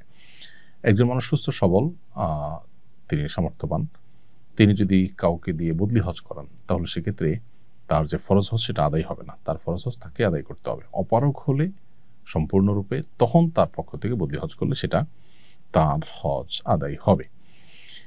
আর যিনি বদলি হজ করবেন তার নিজের হজ আগে করবেন, তারপর তিনি বদলি হজ করবেন। কারণ নবী করিম সাল্লাল্লাহু আলাইহি সাল্লাম এক ব্যক্তিকে দেখলেন তিনি একজনের বদলি হজ করছেন, তার ভাই সুবরমার তরফ থেকে হজ করছেন, এরকম নিয়াত করছেন। নবী সাল্লাল্লাহু আলাইহি সাল্লাম তখন তাকে বললেন, তুমি নিজের হজ করেছো কিনা? লোকটি বললেন না। তখন বললেন, তুমি আগে নিজের হজ করো, তারপর তোমার ভাই সুবরমার তরফ থেকে হজ করবে। এই জন্য যিনি বদলি হজ করবেন তিনি তার নিজের হজটা আগে করে তারপরে অন্য কারোর বদলি হজ করবেন। আর বদলি হজের নিয়ম সাধারণ হজের মতোই, শুধুমাত্র যখন এহরাম নিয়ত করবেন তখন লব্বাইকা আন অমুক এভাবে বলবেন, অমুকের পুত্র অমুকের তরফ থেকে আল্লাহ লব্বাইক, এরকম বলবেন এবং মনে মনে তার তরফ থেকে যে এহরাম বাঁধছেন এটুকু নিয়ত করবেন শুরুতে। এরপরে বাকি কাজগুলো সব সাধারণভাবেই করবেন, দোয়া নিজের জন্য এবং ওই ব্যক্তির জন্য এবং অন্যদের জন্য করতে পারবেন। এরপরে প্রশ্ন হলো, মৃত মানুষের বদলি হজের কোরবানি দেওয়া লাগবে কিনা? মৃত মানুষের জন্য যদি হজ করেন সেক্ষেত্রে সাধারণ হজের মতোই এফরাদ হলে আপনার সেক্ষেত্রে কোরবানি লাগবে না। আর তামাত্তু কিংবা কেরান হজ যদি করেন তাহলে সেক্ষেত্রে যথানিয়মে আপনাকে কোরবানি করতে হবে। কোন কোন শ্রেণীর মানুষের তরফ থেকে বদলি হজ করা যায়? এর উত্তর হলো, হজ ফরজ হওয়ার পর কেউ সুযোগ পেয়েও হজ করেননি, মারা গেছেন, এই ব্যক্তির তরফ থেকে তার ওয়ারিসরা উদ্যোগ নিয়ে হজ করতে পারেন। আশা করা যায় আল্লাহ তাআলা তাকে দায়মুক্ত করবেন মৃত ব্যক্তিকে। আর হজ ফরজ হওয়ার পর কেউ নিরাপত্তার কারণে হজ যেতে পারছেন না, এমন কোনো পরিস্থিতি আছেন যে হজে তার যাওয়ার কোনো সুযোগ নেই, নিরাপত্তাহীনতা ভুগছেন, এরকম বিশেষ কোনো কেস যদি কারোর তৈরি হয় তাহলে তার তরফ থেকে বদলি হজের ব্যবস্থা করা যাবে। আর যদি কেউ এমন কোনো রোগে আক্রান্ত হন যেটা থেকে আসলে আর সুস্থ হওয়ার আশঙ্কা নেই, যেমন বার্ধক্যজনিত সমস্যা, হজ ফরজ হয়েছে, তার এই পরিমাণ টাকা হয়েছে, কিন্তু আসলে আর্থিক সঙ্গতি থাকলেও শারীরিক সেই সামর্থ্য নেই এবং সুস্থ হওয়ার আশাও নাই, এরকম যদি হয় তাহলে তার তরফ থেকে বদলি হজ করানো যাবে। একটু অসুবিধা হতে পারে, একটু কষ্ট হতে পারে, এই অজুহাতে বদলি হজ করলে কিন্তু তার দায়মুক্ত হবেন না তিনি। মহিলারা মাহরাম নেই, উপযুক্ত কোনো মাহরাম নেই, এরকম যদি হয় তাহলে সেক্ষেত্রে তিনিও বদলি হজের উদ্যোগ নিতে পারেন। সরকারি নিয়মের বাধ্যবাধকতার কারণে কেউ হজ যেতে পারছেন না, এরকম ব্যক্তির তরফ থেকেও বদলি হজ করা যেতে পারে। জুতা পরে তওয়াফ ও সাই করা যাবে কিনা? উত্তর হলো যে জুতা যদি পবিত্র থাকে তাহলে এটা পরে তওয়াফ সাই করতে অসুবিধা নেই। তবে এহরামরত অবস্থায় যে তওয়াফটা হয় সেই তওয়াফ যদি হয়, যেটা ফরজ তওয়াফ ওমরা বা হজের ক্ষেত্রে, সেই তওয়াফ যদি হয় তাহলে জুতা এমন হতে হবে যে জুতায় যে পায়ের উঁচু অংশটা সেটা অনেক আমাদের মতে টাকনুগিরা, আবার অনেকের মতে হলো উপরের পিঠের অংশটা, এটা যেন ঢাকা না থাকে সেরকম স্যান্ডেল পরে করতে পারেন। আর নফল তওয়াফের ক্ষেত্রে যে কোনো জুতা পরে তিনি তওয়াফ করতে পারেন যে জুতা পাক থাকে, পবিত্র থাকে। তবে আজকাল হারামে দোতলায় বা উপরে আপনার এই যে জায়গাতে মানুষ তওয়াফ করে সেই জায়গাতে আবার নামাজে পড়া হয়, অতএব একান্ত প্রয়োজন না হলে জুতা পরে তওয়াফ না করাই উচিত। কারণ হলো জুতা পরে তওয়াফ করার কারণে ওই জায়গাটা ধুলায় ভরে যায়, অনেকেই জুতা পরে সেখানে, এবং অনেকে পরার কারণে জুতা ভরে যায়, সেখানে মানুষের সিজদা দিতে অসুবিধা হয়, আল্লাহর ঘরের সম্মানেরও খেলাফ। সেজন্য এটা অ্যাভয়েড করতে পারলে ভালো হয়। কিন্তু কারো যদি পায়ে অসুবিধা হয়, তিনি পবিত্র জুতা পরে তওয়াফ করতে পারবেন। আর নফল তওয়াফ হলে সেক্ষেত্রে তো মুজা পরেও তওয়াফ করতে কোনো অসুবিধা নেই। এরপরের প্রশ্ন হলো, আরাফা ও মুজদালিফায় অবস্থানকালে তায়াম্মুম করে সালাত পড়তে পারবে কিনা? আরাফা বা মুজদালিফা অবস্থানকালে যথারীতি ওযু করে নামাজ পড়তে হবে। যদি পানির কোনো ব্যবস্থা না থাকে, অন্য সাধারণ অবস্থাতে যখন তায়াম্মুম করা যায় সেরকম পরিস্থিতি তৈরি হলে তখন তায়াম্মুম এখানেও করা যাবে। কিন্তু ভিড় আছে এই অজুহাতে পানি দিয়ে ওযু না করে তায়াম্মুম করার সুযোগ নেই। আরাফার ময়দানে গোসল করা যাবে কিনা? উত্তর হলো, আরাফার ময়দানে গোসল করা শুধু যাবেই নয়, বরং বেশিরভাগ ফুকাহা একরামের মতে আরাফার ময়দানে গোসল করা মুস্তাহাব। একটু ফ্রেশনেস আসবে, দোয়াতে মনোযোগ আসবে, সেজন্য গোসল করা মুস্তাহাব। অবশ্য গোসল করার মতো পরিবেশ না থাকলে গোসল করার জন্য বিশেষভাবে কষ্ট না করলেও চলবে। মা বোনদের জন্য গোসল করার মতো ভালো পরিবেশ আজকাল থাকে না, যার কারণে পর্দার বিধান লঙ্ঘন করে তারা গোসল করতে যাওয়ার দরকার নেই। ওয়াশরুমের ভিতরে পাইপ দিয়ে যেমন গোসল করতে পারেন, বাহিরে টেপ থাকে, সেখানে গোসল করলে পর্দা এবং সতর এগুলোর প্রতি লক্ষ্য করে যদি গোসল করা যায় তাহলে সেক্ষেত্রে গোসল করা যাবে, বরং করা উত্তম। আর না করতে পারলে অসুবিধা নেই। আরাফার ময়দানে জোহর আসর কি একত্রে আদায় করতে হবে?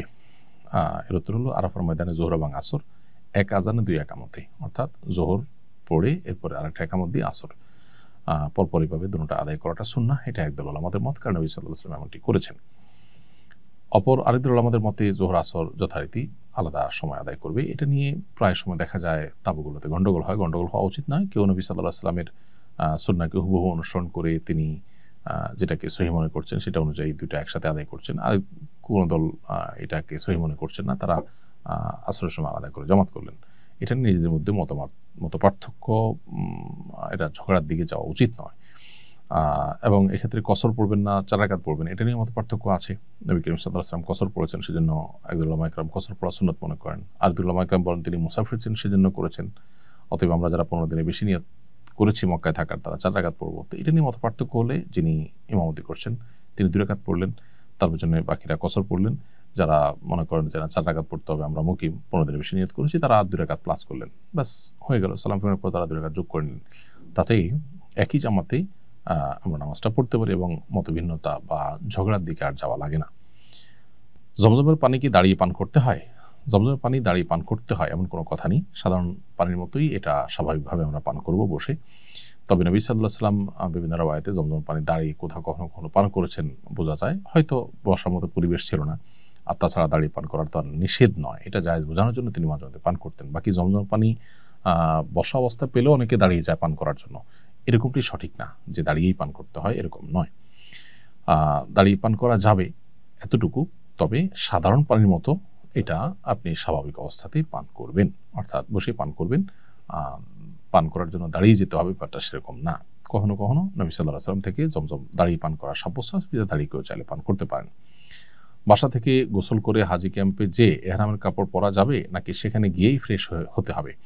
আপনি বাসা থেকেই ফ্রেশ ট্রেশ হয়ে তারপর এহরামের কাপড় পরে যেতে পারেন, বিশেষ করে শেষের দিকে যদি যান, সময় কম থাকে। আর যদি প্রচুর সময় হাতে নিয়ে যান তাহলে হাজি ক্যাম্পে সব ব্যবস্থায় আছে বিধায় সেখানে গিয়ে আপনি চাইলে ফ্রেশ হওয়ার কাজটা করতে পারেন, গোসল করার কাজটা করতে পারেন, এহরামের পর সেখানে গিয়ে করতে পারেন। অথবা বাসা থেকে আপনি নখলম ইত্যাদি পরিষ্কার করে গেলেন, আর ওখানে গিয়ে আপনি গোসল করে এহরামের কাপড় পরে নিলেন, এটাও করা যেতে পারে। জামার আশেপাশে পড়ে থাকা পাথর কুড়িয়ে জামারায় পাথর মারা যাবে কিনা? উত্তর হলো যাবে, কোনো অসুবিধা নেই। তবে উত্তম হলো মুজদালিফা থেকে পাথর নিয়ে আসা। যদি আপনার পাথর টান থাকে, পড়ে যায়, আনতে ভুলে যান, এখান থেকে পাথর নিয়ে মারলেও আপনার জামারার পাথর মারার কাজটি আদায় হয়ে যাবে। জামারা নিক্ষেপের জন্য প্রয়োজনীয় অতিরিক্ত পাথর কুড়ানো যাবে কিনা? উত্তর হলো যাবে, তবে আপনার যে কয়টা পাথর লাগে সে কয়টা নেওয়াই ভালো। যদি 2-4টা বেশি হয়ে যায় বা সতর্কতামূলক 2-4টা বেশি নেন তাতে অসুবিধা নেই। অনেকে সুগন্ধিযুক্ত তেল ব্যবহার করতে হয় এবং এই তেল ব্যবহার না করলে তাদের মাথা ঘোরায়, মাথা ব্যথা হয়। এক্ষেত্রে তাদের করণীয় কি? উত্তর হলো যে অনিবার্য যদি হয় যে তেল ব্যবহার করা ছাড়া তিনি সুস্থ থাকতে পারেন না, অসহনীয় কষ্ট হয়, তাহলে তিনি ব্যবহার করতে পারেন, কিন্তু তাকে এর কারণে কিন্তু ফিদিয়া দিতে হবে। আর যদি ব্যাপারটা এরকম হয় যে এত বেশি কষ্ট হয় না, একটু কষ্ট হয়, তাহলে তাকে অবশ্যই এই সুগন্ধযুক্ত তেল ব্যবহার করা থেকে বিরত থাকতে হবে, যেহেতু সুগন্ধ জাতীয় কোনো বিষয় ব্যবহার করা বা কোনো কিছু ব্যবহার করা জায়েজ নয় এহরামরত অবস্থাতে। আর ফিদিয়া হলো 3টা রোজা রাখা, কিংবা 6 জন মিসকিনকে খাদ্য দেওয়া, কিংবা একটা পশু জবাই করে মক্কায় মিসকিনদের মধ্যে বন্টন করা, গোশতের বন্টন করার ব্যবস্থা করা। হজে মহিলাদের মুখে নেকাব পরা নিষেধ কেন? আল্লাহ তাআলা একমাত্র ভালো জানেন। তবে পুরুষদের জন্য সেলাইবিহীন পোশাক পরা, মেয়েদের জন্য মুখে আপনার নেকাব না লাগানো, এগুলো স্বাভাবিক এবং সরলভাবে আল্লাহর সামনে নিজেকে উপস্থাপন করার জন্য, মানুষের মৃত্যু পরবর্তী অবস্থাকে স্মরণ করিয়ে দেয় আমাদের ইহরামের শুভ্র সাদা এবং স্বাভাবিক পোশাক আশাক। এটা আল্লাহর সামনে নিজেকে একেবারে সরল সহজভাবে উপস্থাপন করবার জন্যই হয়তো এরকমটি করতে বলা হয়েছে। বাকি এর প্রকৃত কারণ একমাত্র আল্লাহ তাআলা ভালো জানেন, কারণ কোরআন হাদিসে আলাদা করে কারণ উল্লেখ করা হয়নি। এটা উলামা ইকরাম যার যার মতো করে গবেষণা করে হিকমত এবং রহস্য বর্ণনা করেছেন অনেকেই। হজের সময় কোরবানি অর্থাৎ দমের শূকর দিলে দেশে আবার কোরবানি দিতে হবে কিনা? উত্তর হলো, হজের সময় আমরা যে কোরবানি দেই, এই কোরবানিটা হলো মূলত, আমরা কোরবানি বললেও এটা মূলত দমের শূকর বা আল্লাহর কৃতজ্ঞতা আদায় করে পশু জবে। আর মূল কোরবানি যেটা, সেটা যথারীতি প্রযোজ্য হবে। এখন সফররত অবস্থা কোরবানি প্রযোজ্য হয় না। কেউ যদি শর্ট টাইমের যে প্যাকেজ সেটাতে যান, মক্কায় 15 দিনের কম নিয়ত করে থাকেন, তাহলে তো তিনি মুসাফির, অতএব তার জন্য কোরবানি প্রযোজ্য হবে না। তারপরও তার তরফ থেকে দেশে কেউ নফল হিসাবে কোরবানি দিতে পারেন, বা তিনি সেখানেও কোরবানি দিতে পারেন। আর যারা 15 দিনের বেশি নিয়ত করবেন, সাধারণ প্যাকেজ যাবেন, তারা তো অবশ্যই মুকিমের বিধান অন্তর্ভুক্ত ফোকে হানাফের মত অনুযায়ী। সো তাদের পক্ষ থেকে কোরবানি আলাদা দিতে হবে, আর হজের যে কোরবানি অর্থাৎ দমের শূকর, সেটা আলাদা দিতে হবে।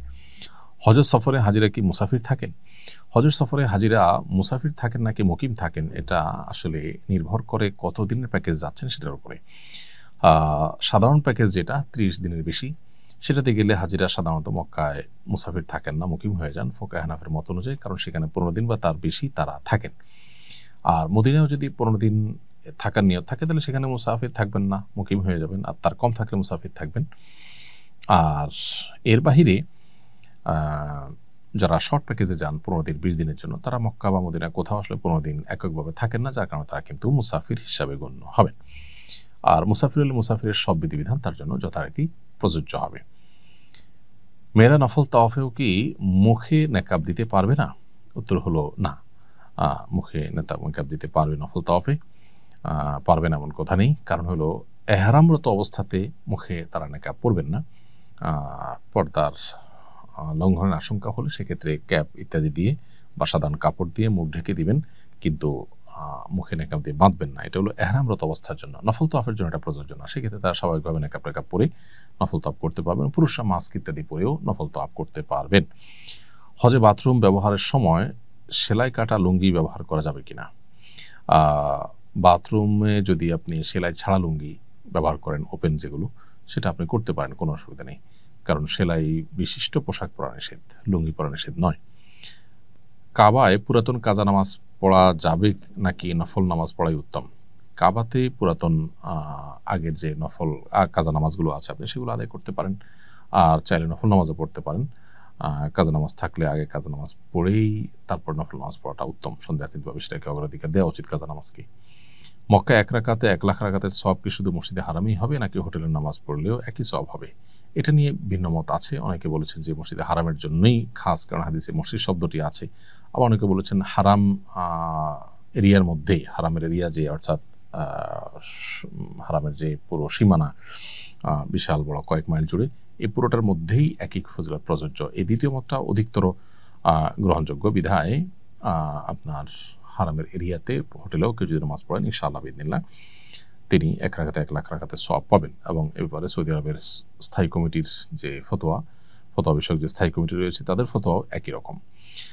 ছেলেদের ক্ষেত্রে এহরাম অবস্থায় রঙিন গামছা পরে গোসল করতে পারবে কিনা? উত্তর হলো হ্যাঁ, করা যাবে, কোনো অসুবিধা নেই।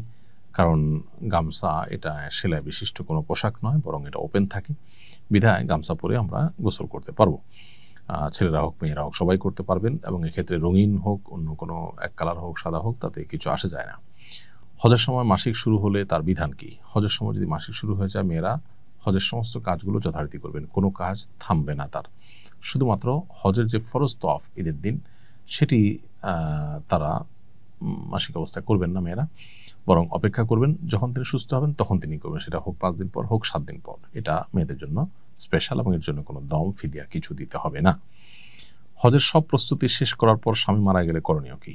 কেউ হজের সব প্রস্তুতি শেষ করেছেন, এবং যাওয়ার জন্য অপেক্ষমান আছেন, এটা যদি স্বামী মারা যায় তাহলে তিনি ইদ্যত পালন করবেন, তখন তার জন্য হজে নাজিব পালন করা ওয়াজিব। এবং এই যে তার টাকাগুলো খরচ হয়ে গেল, এরপরে যদি আবার কখনো হজ করার মতো সামর্থ্যবান হন তাহলে তখন হজ করবেন তিনি মাহরামদের সাথে নিয়ে। আর যদি আর সে সুযোগ না আসে তাহলে তারপরে হজ ফরজ হবে না, যেহেতু তার সামর্থ্যই আসে নাই। এবং এই যে টাকা চলে গেল, হজে যেতে পারলেন না, এর জন্য আফসোসের কোনো কারণ নেই, কারণ টাকা যে ব্যয় হয়েছে আল্লাহর পথে তার জন্য সওয়াব তিনি পাবেন। নবী সাল্লাল্লাহু আলাইহি ওয়াসাল্লাম বলেছেন, কোনো ব্যক্তি যদি কোনো ভালো কাজ করার নিয়ত করে, মান হাম্মা বিহাসানাতিন ফালাম ইয়ামালহা, কোনো ব্যক্তি ভালো কাজ নিয়ত করে না করতে পারলে আল্লাহ তাআলা পরিপূর্ণ সওয়াব দিবেন। মিনা যদি ইহরামের কাপড় চেঞ্জ করার দরকার হয় তাহলে কি করতে হবে? মিনায় ইহরামের কাপড় চেঞ্জ করার দরকার হলে চেঞ্জ করতে পারবেন, এমনকি আরাফাতে মুজদালিফাতেও যদি নষ্ট হয়ে যায় কোনো কাপড় বা ময়লা হয়ে যায় আরেকটা ইহরামের কাপড় পরবেন, অসুবিধা নেই। কিন্তু এই কাপড় চেঞ্জ করতে গিয়ে যেন আবার লুঙ্গি টুঙ্গি সেলাই করাও কোনো কিছু যেন না পড়া হয়। 8 তারিখ মিনায় অবস্থান না করলে কি দম দিতে হবে?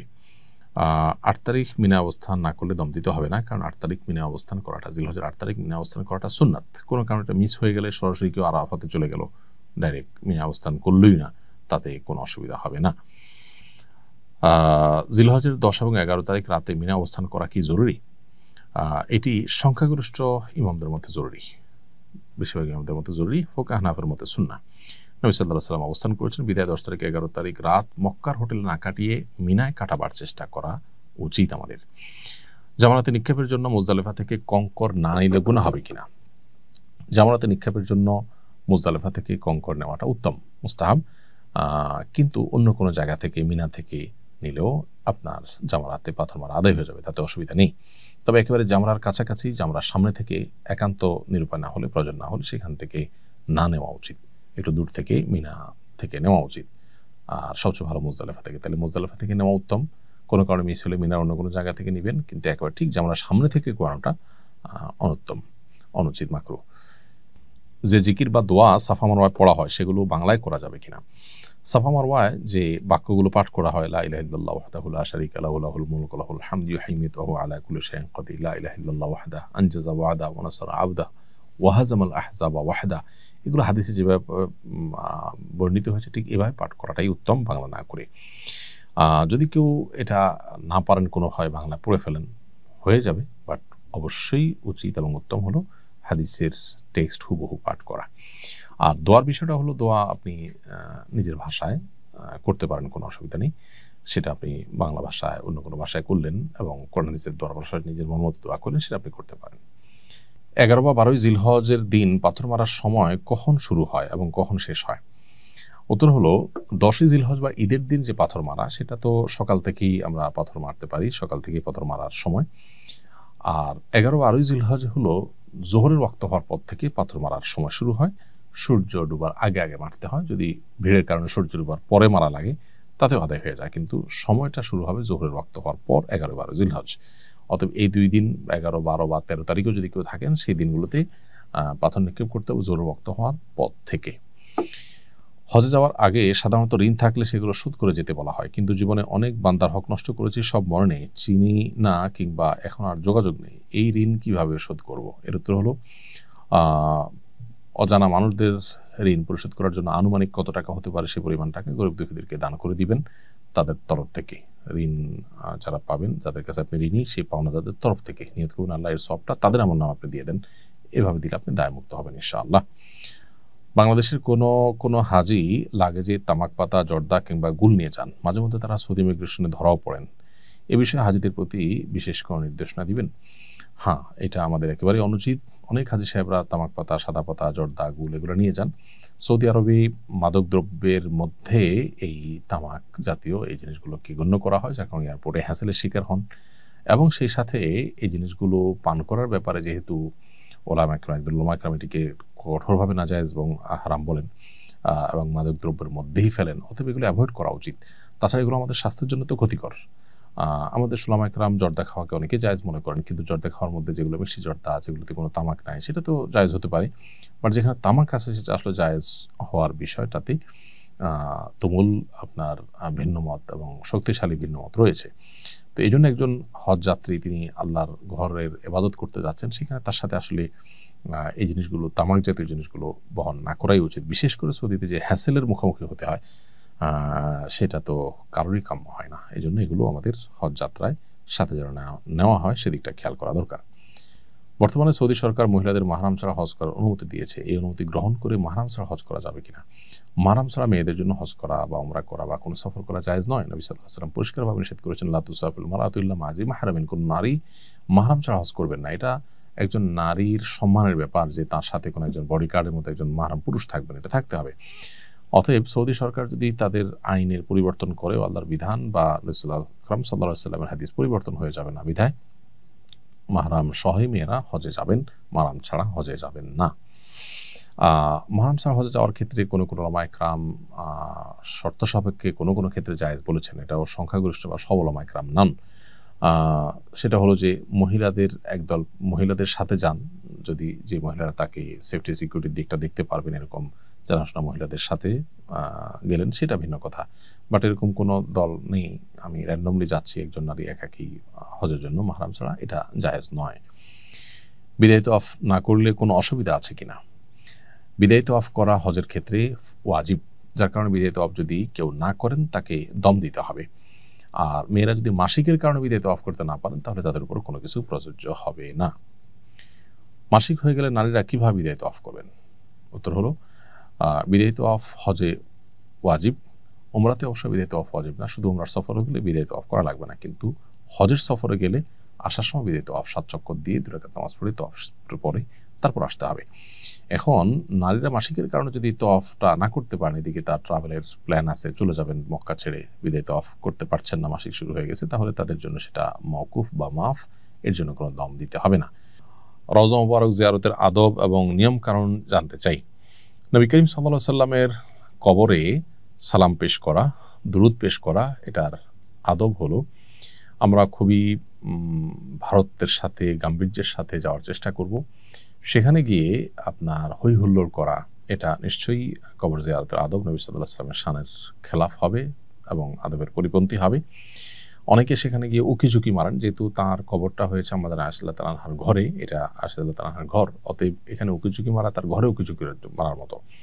আর উকিঝুঁকি মেরে আসলে আমরা দেখতেও পাবো না, কারণ ওখানে নবী সাল্লাল্লাহু আলাইহি সাল্লামের কবরের এবং ওই যে বাহিরের যে বেড়াটা, এটার মাঝে আরো ওয়াল আছে, যার কারণে দেখা যায়ও না, যাবেও না। আর আরেকটা বিষয় হলো যে সেখানে অনেকে বেশ আপনার উৎসাহ ভরে ছবি, ভিডিও এবং লাইভ করতে থাকেন। নবী করিম সাল্লাল্লাহু আলাইহি সাল্লাম বলেছেন যে আমার কবরকে তোমরা ঈদ এবং উৎসবের জায়গায় পরিণত করবে না, যেটা অনেক উরুস-টুরুসে হয়, এবং এই জাতীয় আপনার লাইভ ছবি, ভিডিও, হাস্যোজ্জ্বল মুডে এটা অনেকটা উৎসবের মতো হয়ে যায়, এটা যেন না হয়। এই জন্য ভাব গাম্ভীর্যের সাথে আমরা সালাত সালাম পেশ করবো ইনশাআল্লাহ। সেখানে আসসালাতু ওয়াসসালামু আলাইকা ইয়া রাসূলুল্লাহ বললে সালাত সালাম আদায় হয়ে যাবে। এর পাশাপাশি ইন্নাকা আদ্দাইতাল আমানা ওয়া নাসাহতাল উম্মাহ, নিশ্চয়ই আপনি আল্লাহর পক্ষ থেকে দেওয়া আমানত আদায় করেছেন, আপনি উম্মতকে নসিহা করেছেন, অতএব আল্লাহ আপনাকে আমাদের সবার তরফ থেকে জাযায়ে খায়র দান করুক। এইসব কথাগুলো বলা যেতে পারে। দুরূদ পেশ করাটা হলো মূলত আসসালাতু ওয়াসসালামু আলাইকা ইয়া রাসূলুল্লাহ। তারপরেই প্রথম যে জানালা আছে, ছিদ্র আছে, সেটা তো কোনো কবর নেই। মাঝখানে একটা জানালাতে 3টা ছিদ্র আছে। বড় ছিদ্রটা নবী সাল্লাল্লাহু আলাইহি ওয়াসাল্লামকে লক্ষ্য করে সালাম, আসসালাতু ওয়াসসালামু আলাইকা ইয়া রাসূলুল্লাহ। এরপরে আসসালাতু ওয়াসসালামু আলাইকা ইয়া সাহেবাই রাসূলিল্লাহ, হে আল্লাহর রাসূলের দুজন সঙ্গী আবু বকর এবং ওমর, আপনাদের প্রতি শান্তি নাজিল হোক, তাদের কবরে সালাম পেশ করব আমরা। এভাবে কবর জিয়ারত, নবী সাল্লাল্লাহু আলাইহি ওয়াসাল্লাম রওজা মুবারকের জিয়ারত আমরা শেষ করব। হাজীগণ মদিনার সময়গুলো কিভাবে কাটাবেন? মদিনায় অবস্থানের সময়গুলোতে বেশি বেশি মসজিদে হারামে নামাজ পড়ার চেষ্টা করবেন, যেহেতু সেখানে 1 রাকাতে 1000 রাকাত নামাজের সওয়াব পাওয়া যায়।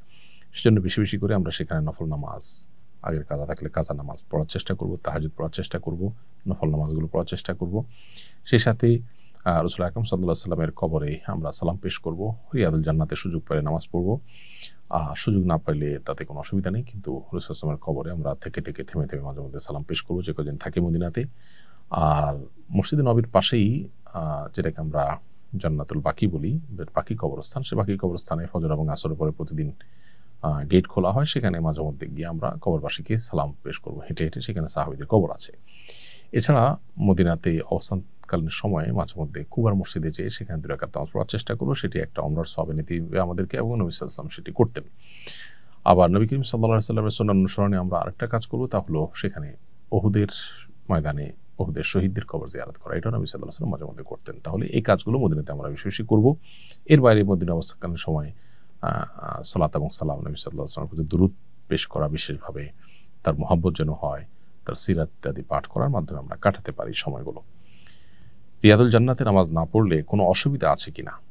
মদিনায় মসজিদে নববীতে রিয়াদুল জান্নাহ, যেটি অর্থাৎ নবী সাল্লাল্লাহু আলাইহি ওয়াসাল্লামের কবর এবং তার মিম্বরের মধ্যবর্তী জায়গাটাকে তিনি বলেছেন রাউদাতুম মিন রিয়াদিল জান্নাহ, জান্নাতের বাগান সমূহের মধ্যে থেকে একটি বাগান। এই জায়গায় নামাজ পড়া গেলে ভালো, কিন্তু আমাদের জেনে রাখা দরকার যে মসজিদে নববীর যে কোনো জায়গায় নামাজ পড়লে যে সওয়াব হবে, এখানে নামাজ পড়লে সওয়াবের পরিমাণ সমান হবে। তবে হ্যাঁ, সবসময় তো সওয়াবের পরিমাণটাই একমাত্র বিবেচ্য বিষয় হয় না। এখানে নবী করিম সাল্লাল্লাহু আলাইহি ওয়াসাল্লাম সালাত আদায় করেছেন, সাহাবীরা পড়েছেন, তাদের স্মৃতি বিজড়িত জায়গা, একেবারে মূল মসজিদ, তাদের বিচরণস্থল, এবং সবচেয়ে বড় কথা হাদিসে এটাকে জান্নাতের বাগান বলা হয়েছে। সো সেখানে দোয়া করা, সেখানে নামাজ পড়া নিশ্চয়ই আমাদের বাড়তি আগ্রহের কারণ থাকতে পারে। কোনো কারণে যদি করা না যায় তাতে আমাদের হজ হবে না, সফর হবে না, ব্যাপারটা সেরকম নয়, কোনো অসুবিধা তাতে নেই। মদিনায় 40 ওয়াক্ত নামাজ পড়া কি জরুরি?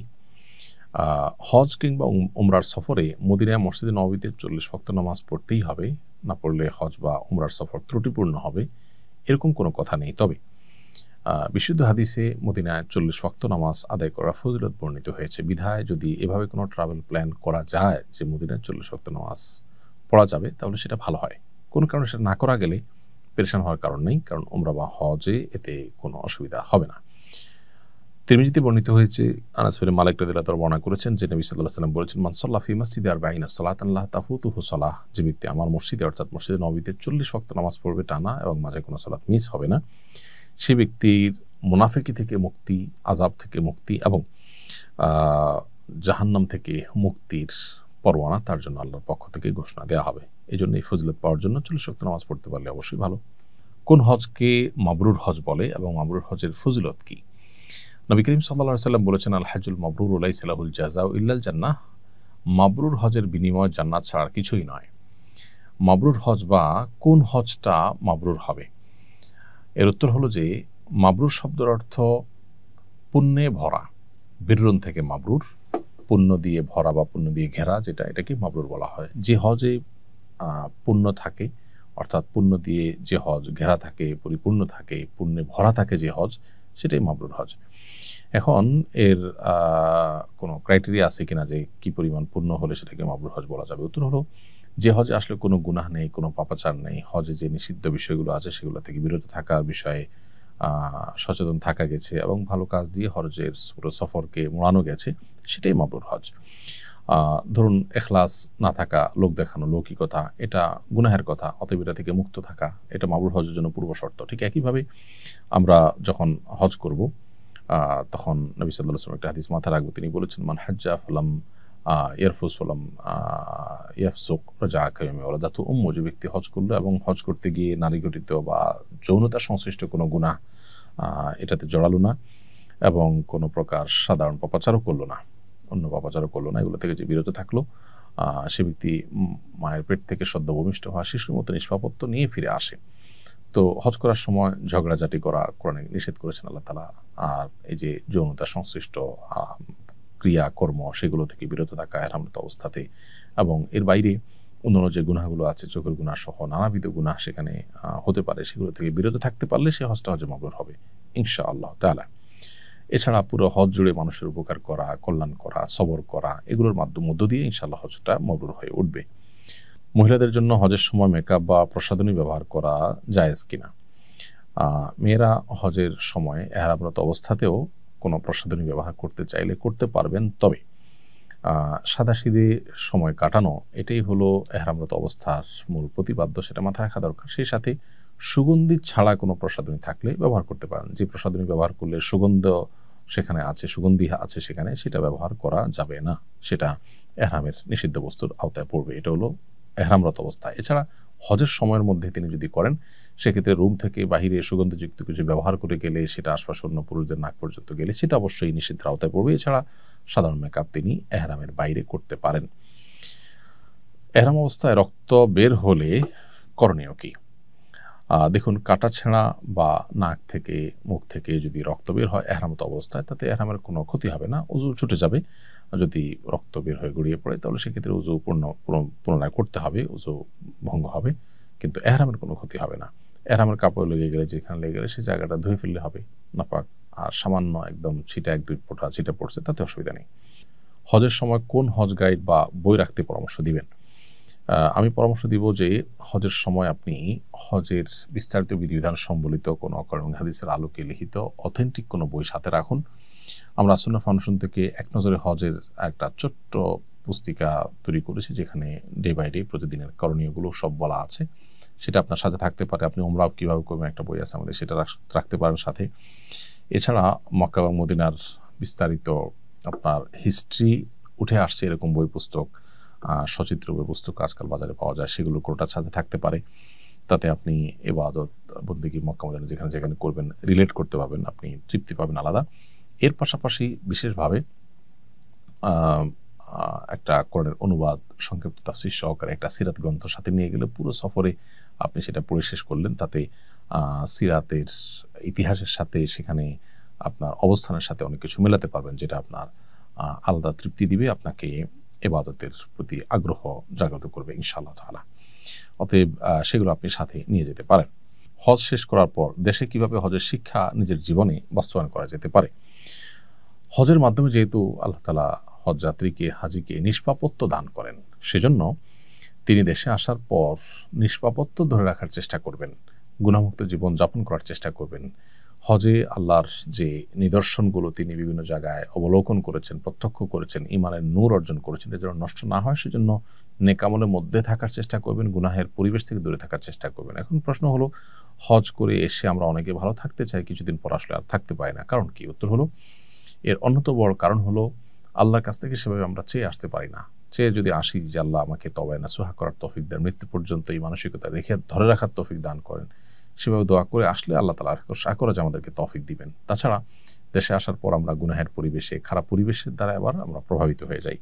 এই জন্য পরিবেশটাকে নিজের ঈমান এবং আমলের জন্য অনুকূল হয় এরকম পরিবেশ নির্বাচন করা এবং সেই পরিবেশের মধ্যে থাকার চেষ্টা করা, এরকম বহুমুখী প্রচেষ্টা করা হলে আল্লাহ হয়তো তৌফিক দিবেন। তাছাড়া আমাদের ঈমান দুর্বল হয়, এই জন্য থেকে থেকে থেমে থেমে ঈমানকে নবায়ন করা, ঈমানকে জাগ্রত করার জন্য আবার ঈমানের পরিবেশে যাওয়ার চেষ্টা করা। আল্লাহ আমাদেরকে সেই তৌফিক দান করুন। আয়েশা মসজিদ থেকে এহরাম পরে আমরা মক্কা এসে উমরা করতে পারবো কিনা, এই প্রশ্ন অনেক মানুষের। আয়েশা মসজিদ যেটাকে আমরা আজকাল বলি, এটা মূলত মসজিদে তানঈম। মসজিদে তানঈম বা আয়েশা মসজিদ, এখান থেকে এহরাম পরে এসে যদি কেউ মক্কায় তওয়াফ সাই করেন উমরা নিয়তে, তাহলে তার উমরা হয়ে যাবে। এটাই হলো সংখ্যাগরিষ্ঠ ইমামদের মত। বেশিরভাগ ইমামরা এই মত পোষণ করেছেন। এক্ষেত্রে ইমাম ইবনে তাইমিয়া রাহিমাহুল্লাহ এবং বর্তমানে সৌদি আরবের স্কলারগণ, উলামা ইকরাম, তারা অবশ্য ভিন্ন মত পোষণ করেন। তারা বলেন যে আয়েশা মসজিদ থেকে এহরাম পরে উমরা সম্পাদন করা এটা আম্মাজান আয়েশা রাদিয়াল্লাহু তাআলা আনহার জন্যই খাস। এই জন্য তার নামে এটাকে আয়েশা মসজিদ হিসেবে প্রচলিত হয়েছে, মানুষ সেটা জানে। তো এটা তার জন্য খাস। তার সঙ্গে থাকা সাহাবী বা পরবর্তী সাহাবীরা কেউ সেখান থেকে এহরাম পরেছেন এরকম সাব্যস্ত হয়নি, সেজন্য এই জায়গা থেকে এহরাম পরা যাবে না। এহরাম পড়তে হবে মিকাত থেকে। নির্দিষ্ট মিকাতের মধ্যে আয়েশা মসজিদের কথাটি উল্লেখ নেই, বিধায় এখান থেকে সাধারণ অবস্থাতে এহরাম পরে উমরা করলে উমরা হবে না। এটা হলো সৌদি আরবের বর্তমান উলামা ইকরামের মত। তবে সংখ্যাগরিষ্ঠ জমহুর ইমামদের মত হলো যে আয়েশা মসজিদ থেকেও যদি কেউ এহরাম পরে এসে উমরা করে তার উমরা হয়ে যাবে। কেউ যদি মতপার্থক্যের ঊর্ধ্বে উঠতে চায় তাহলে সেক্ষেত্রে তিনি আরেকটু দূরে, বেশ কম হবে না, 1 থেকে 1.25 ঘন্টা 1.5 ঘন্টা দূরত্বে তায়েফে চলে যাবেন। সেখানে একাধিক মিকাত আছে, সেখানে মিকাত থেকে এহরাম পরে এসে উমরা করবেন। সেটা হবে সকল মতপার্থক্যের ঊর্ধ্বে উঠে করা। অতএব সেটা আমরা চেষ্টা করতে পারি। আর আয়েশা মসজিদ থেকে এহরাম পরে এসে উমরা করলেও সংখ্যাগরিষ্ঠ ইমামদের মতে উমরা হয়ে যাবে। হজ বা উমরার সফরে বারবার উমরা করার বিধান কি? হজ বা উমরার সফরে আমরা মূল উমরার পাশাপাশি আরও যদি উমরা করতে চাই, বিশেষ করে আমরা তায়েফে গেলাম, আশাপথে মিকাত পড়লো, আরেকটা উমরা করলাম, মদিনায় গেলাম, আশাপথে মিকাত পড়লো, আরেকটা উমরা করলাম, সেটা তো ঠিকই আছে। এর বাইরে মক্কার হোটেল থেকেই আমরা মিকাতে গিয়ে বা আয়েশা মসজিদে গিয়ে আরও উমরা করা যে একটা প্রচলন আমাদের সমাজে আছে, এটিকে নাজায়েজ বলা কঠিন। কেউ চাইলে করতে পারেন, তবে নবী করিম সাল্লাল্লাহু আলাইহি ওয়াসাল্লাম সাধারণত এক সফরে একটার বেশি উমরা করার জন্য কসরত করেছেন বা বারবার উমরা করেছেন এরকম প্রমাণ পাওয়া যায় না। যদি কেউ করতে চান, মৃত বাবা থেকে, মায়ের তরফ থেকে, অসুস্থ কারোর তরফ থেকে বা নিজের তরফ থেকে তিনি করতে পারেন, সেটা ভিন্ন কথা। বাট আমাদের উচিত উমরার কোয়ালিটি, বাড়ানো এবং তওয়াফের পরিমাণ বাড়ানো। অনেকে দিনে 2টা উমরাও করেন, তো দিনে 2টা উমরা করলে আসলে কোনোটারই কোয়ালিটি খুব ভালো করে ধরে রাখা কঠিন, এটা আমাদের মাথায় রাখা উচিত। তবে একাধিক উমরা করলে যে গুনাহ হবে ব্যাপারটা সেরকম না। নবী করিম সাল্লাল্লাহু আলাইহি ওয়াসাল্লামের জীবনে মোট 4টি উমরা করেছেন, তার একটি হলো হুদায়বিয়া থেকে ফেরত গিয়েছেন, সেটিকে ধরা হয়েছে। আরেকটি হলো তার বিদায় হজের সাথে, এর বাইরে পিওর 2টি উমরা করেছেন তিনি। তো এটি বুখারীতে এসেছে।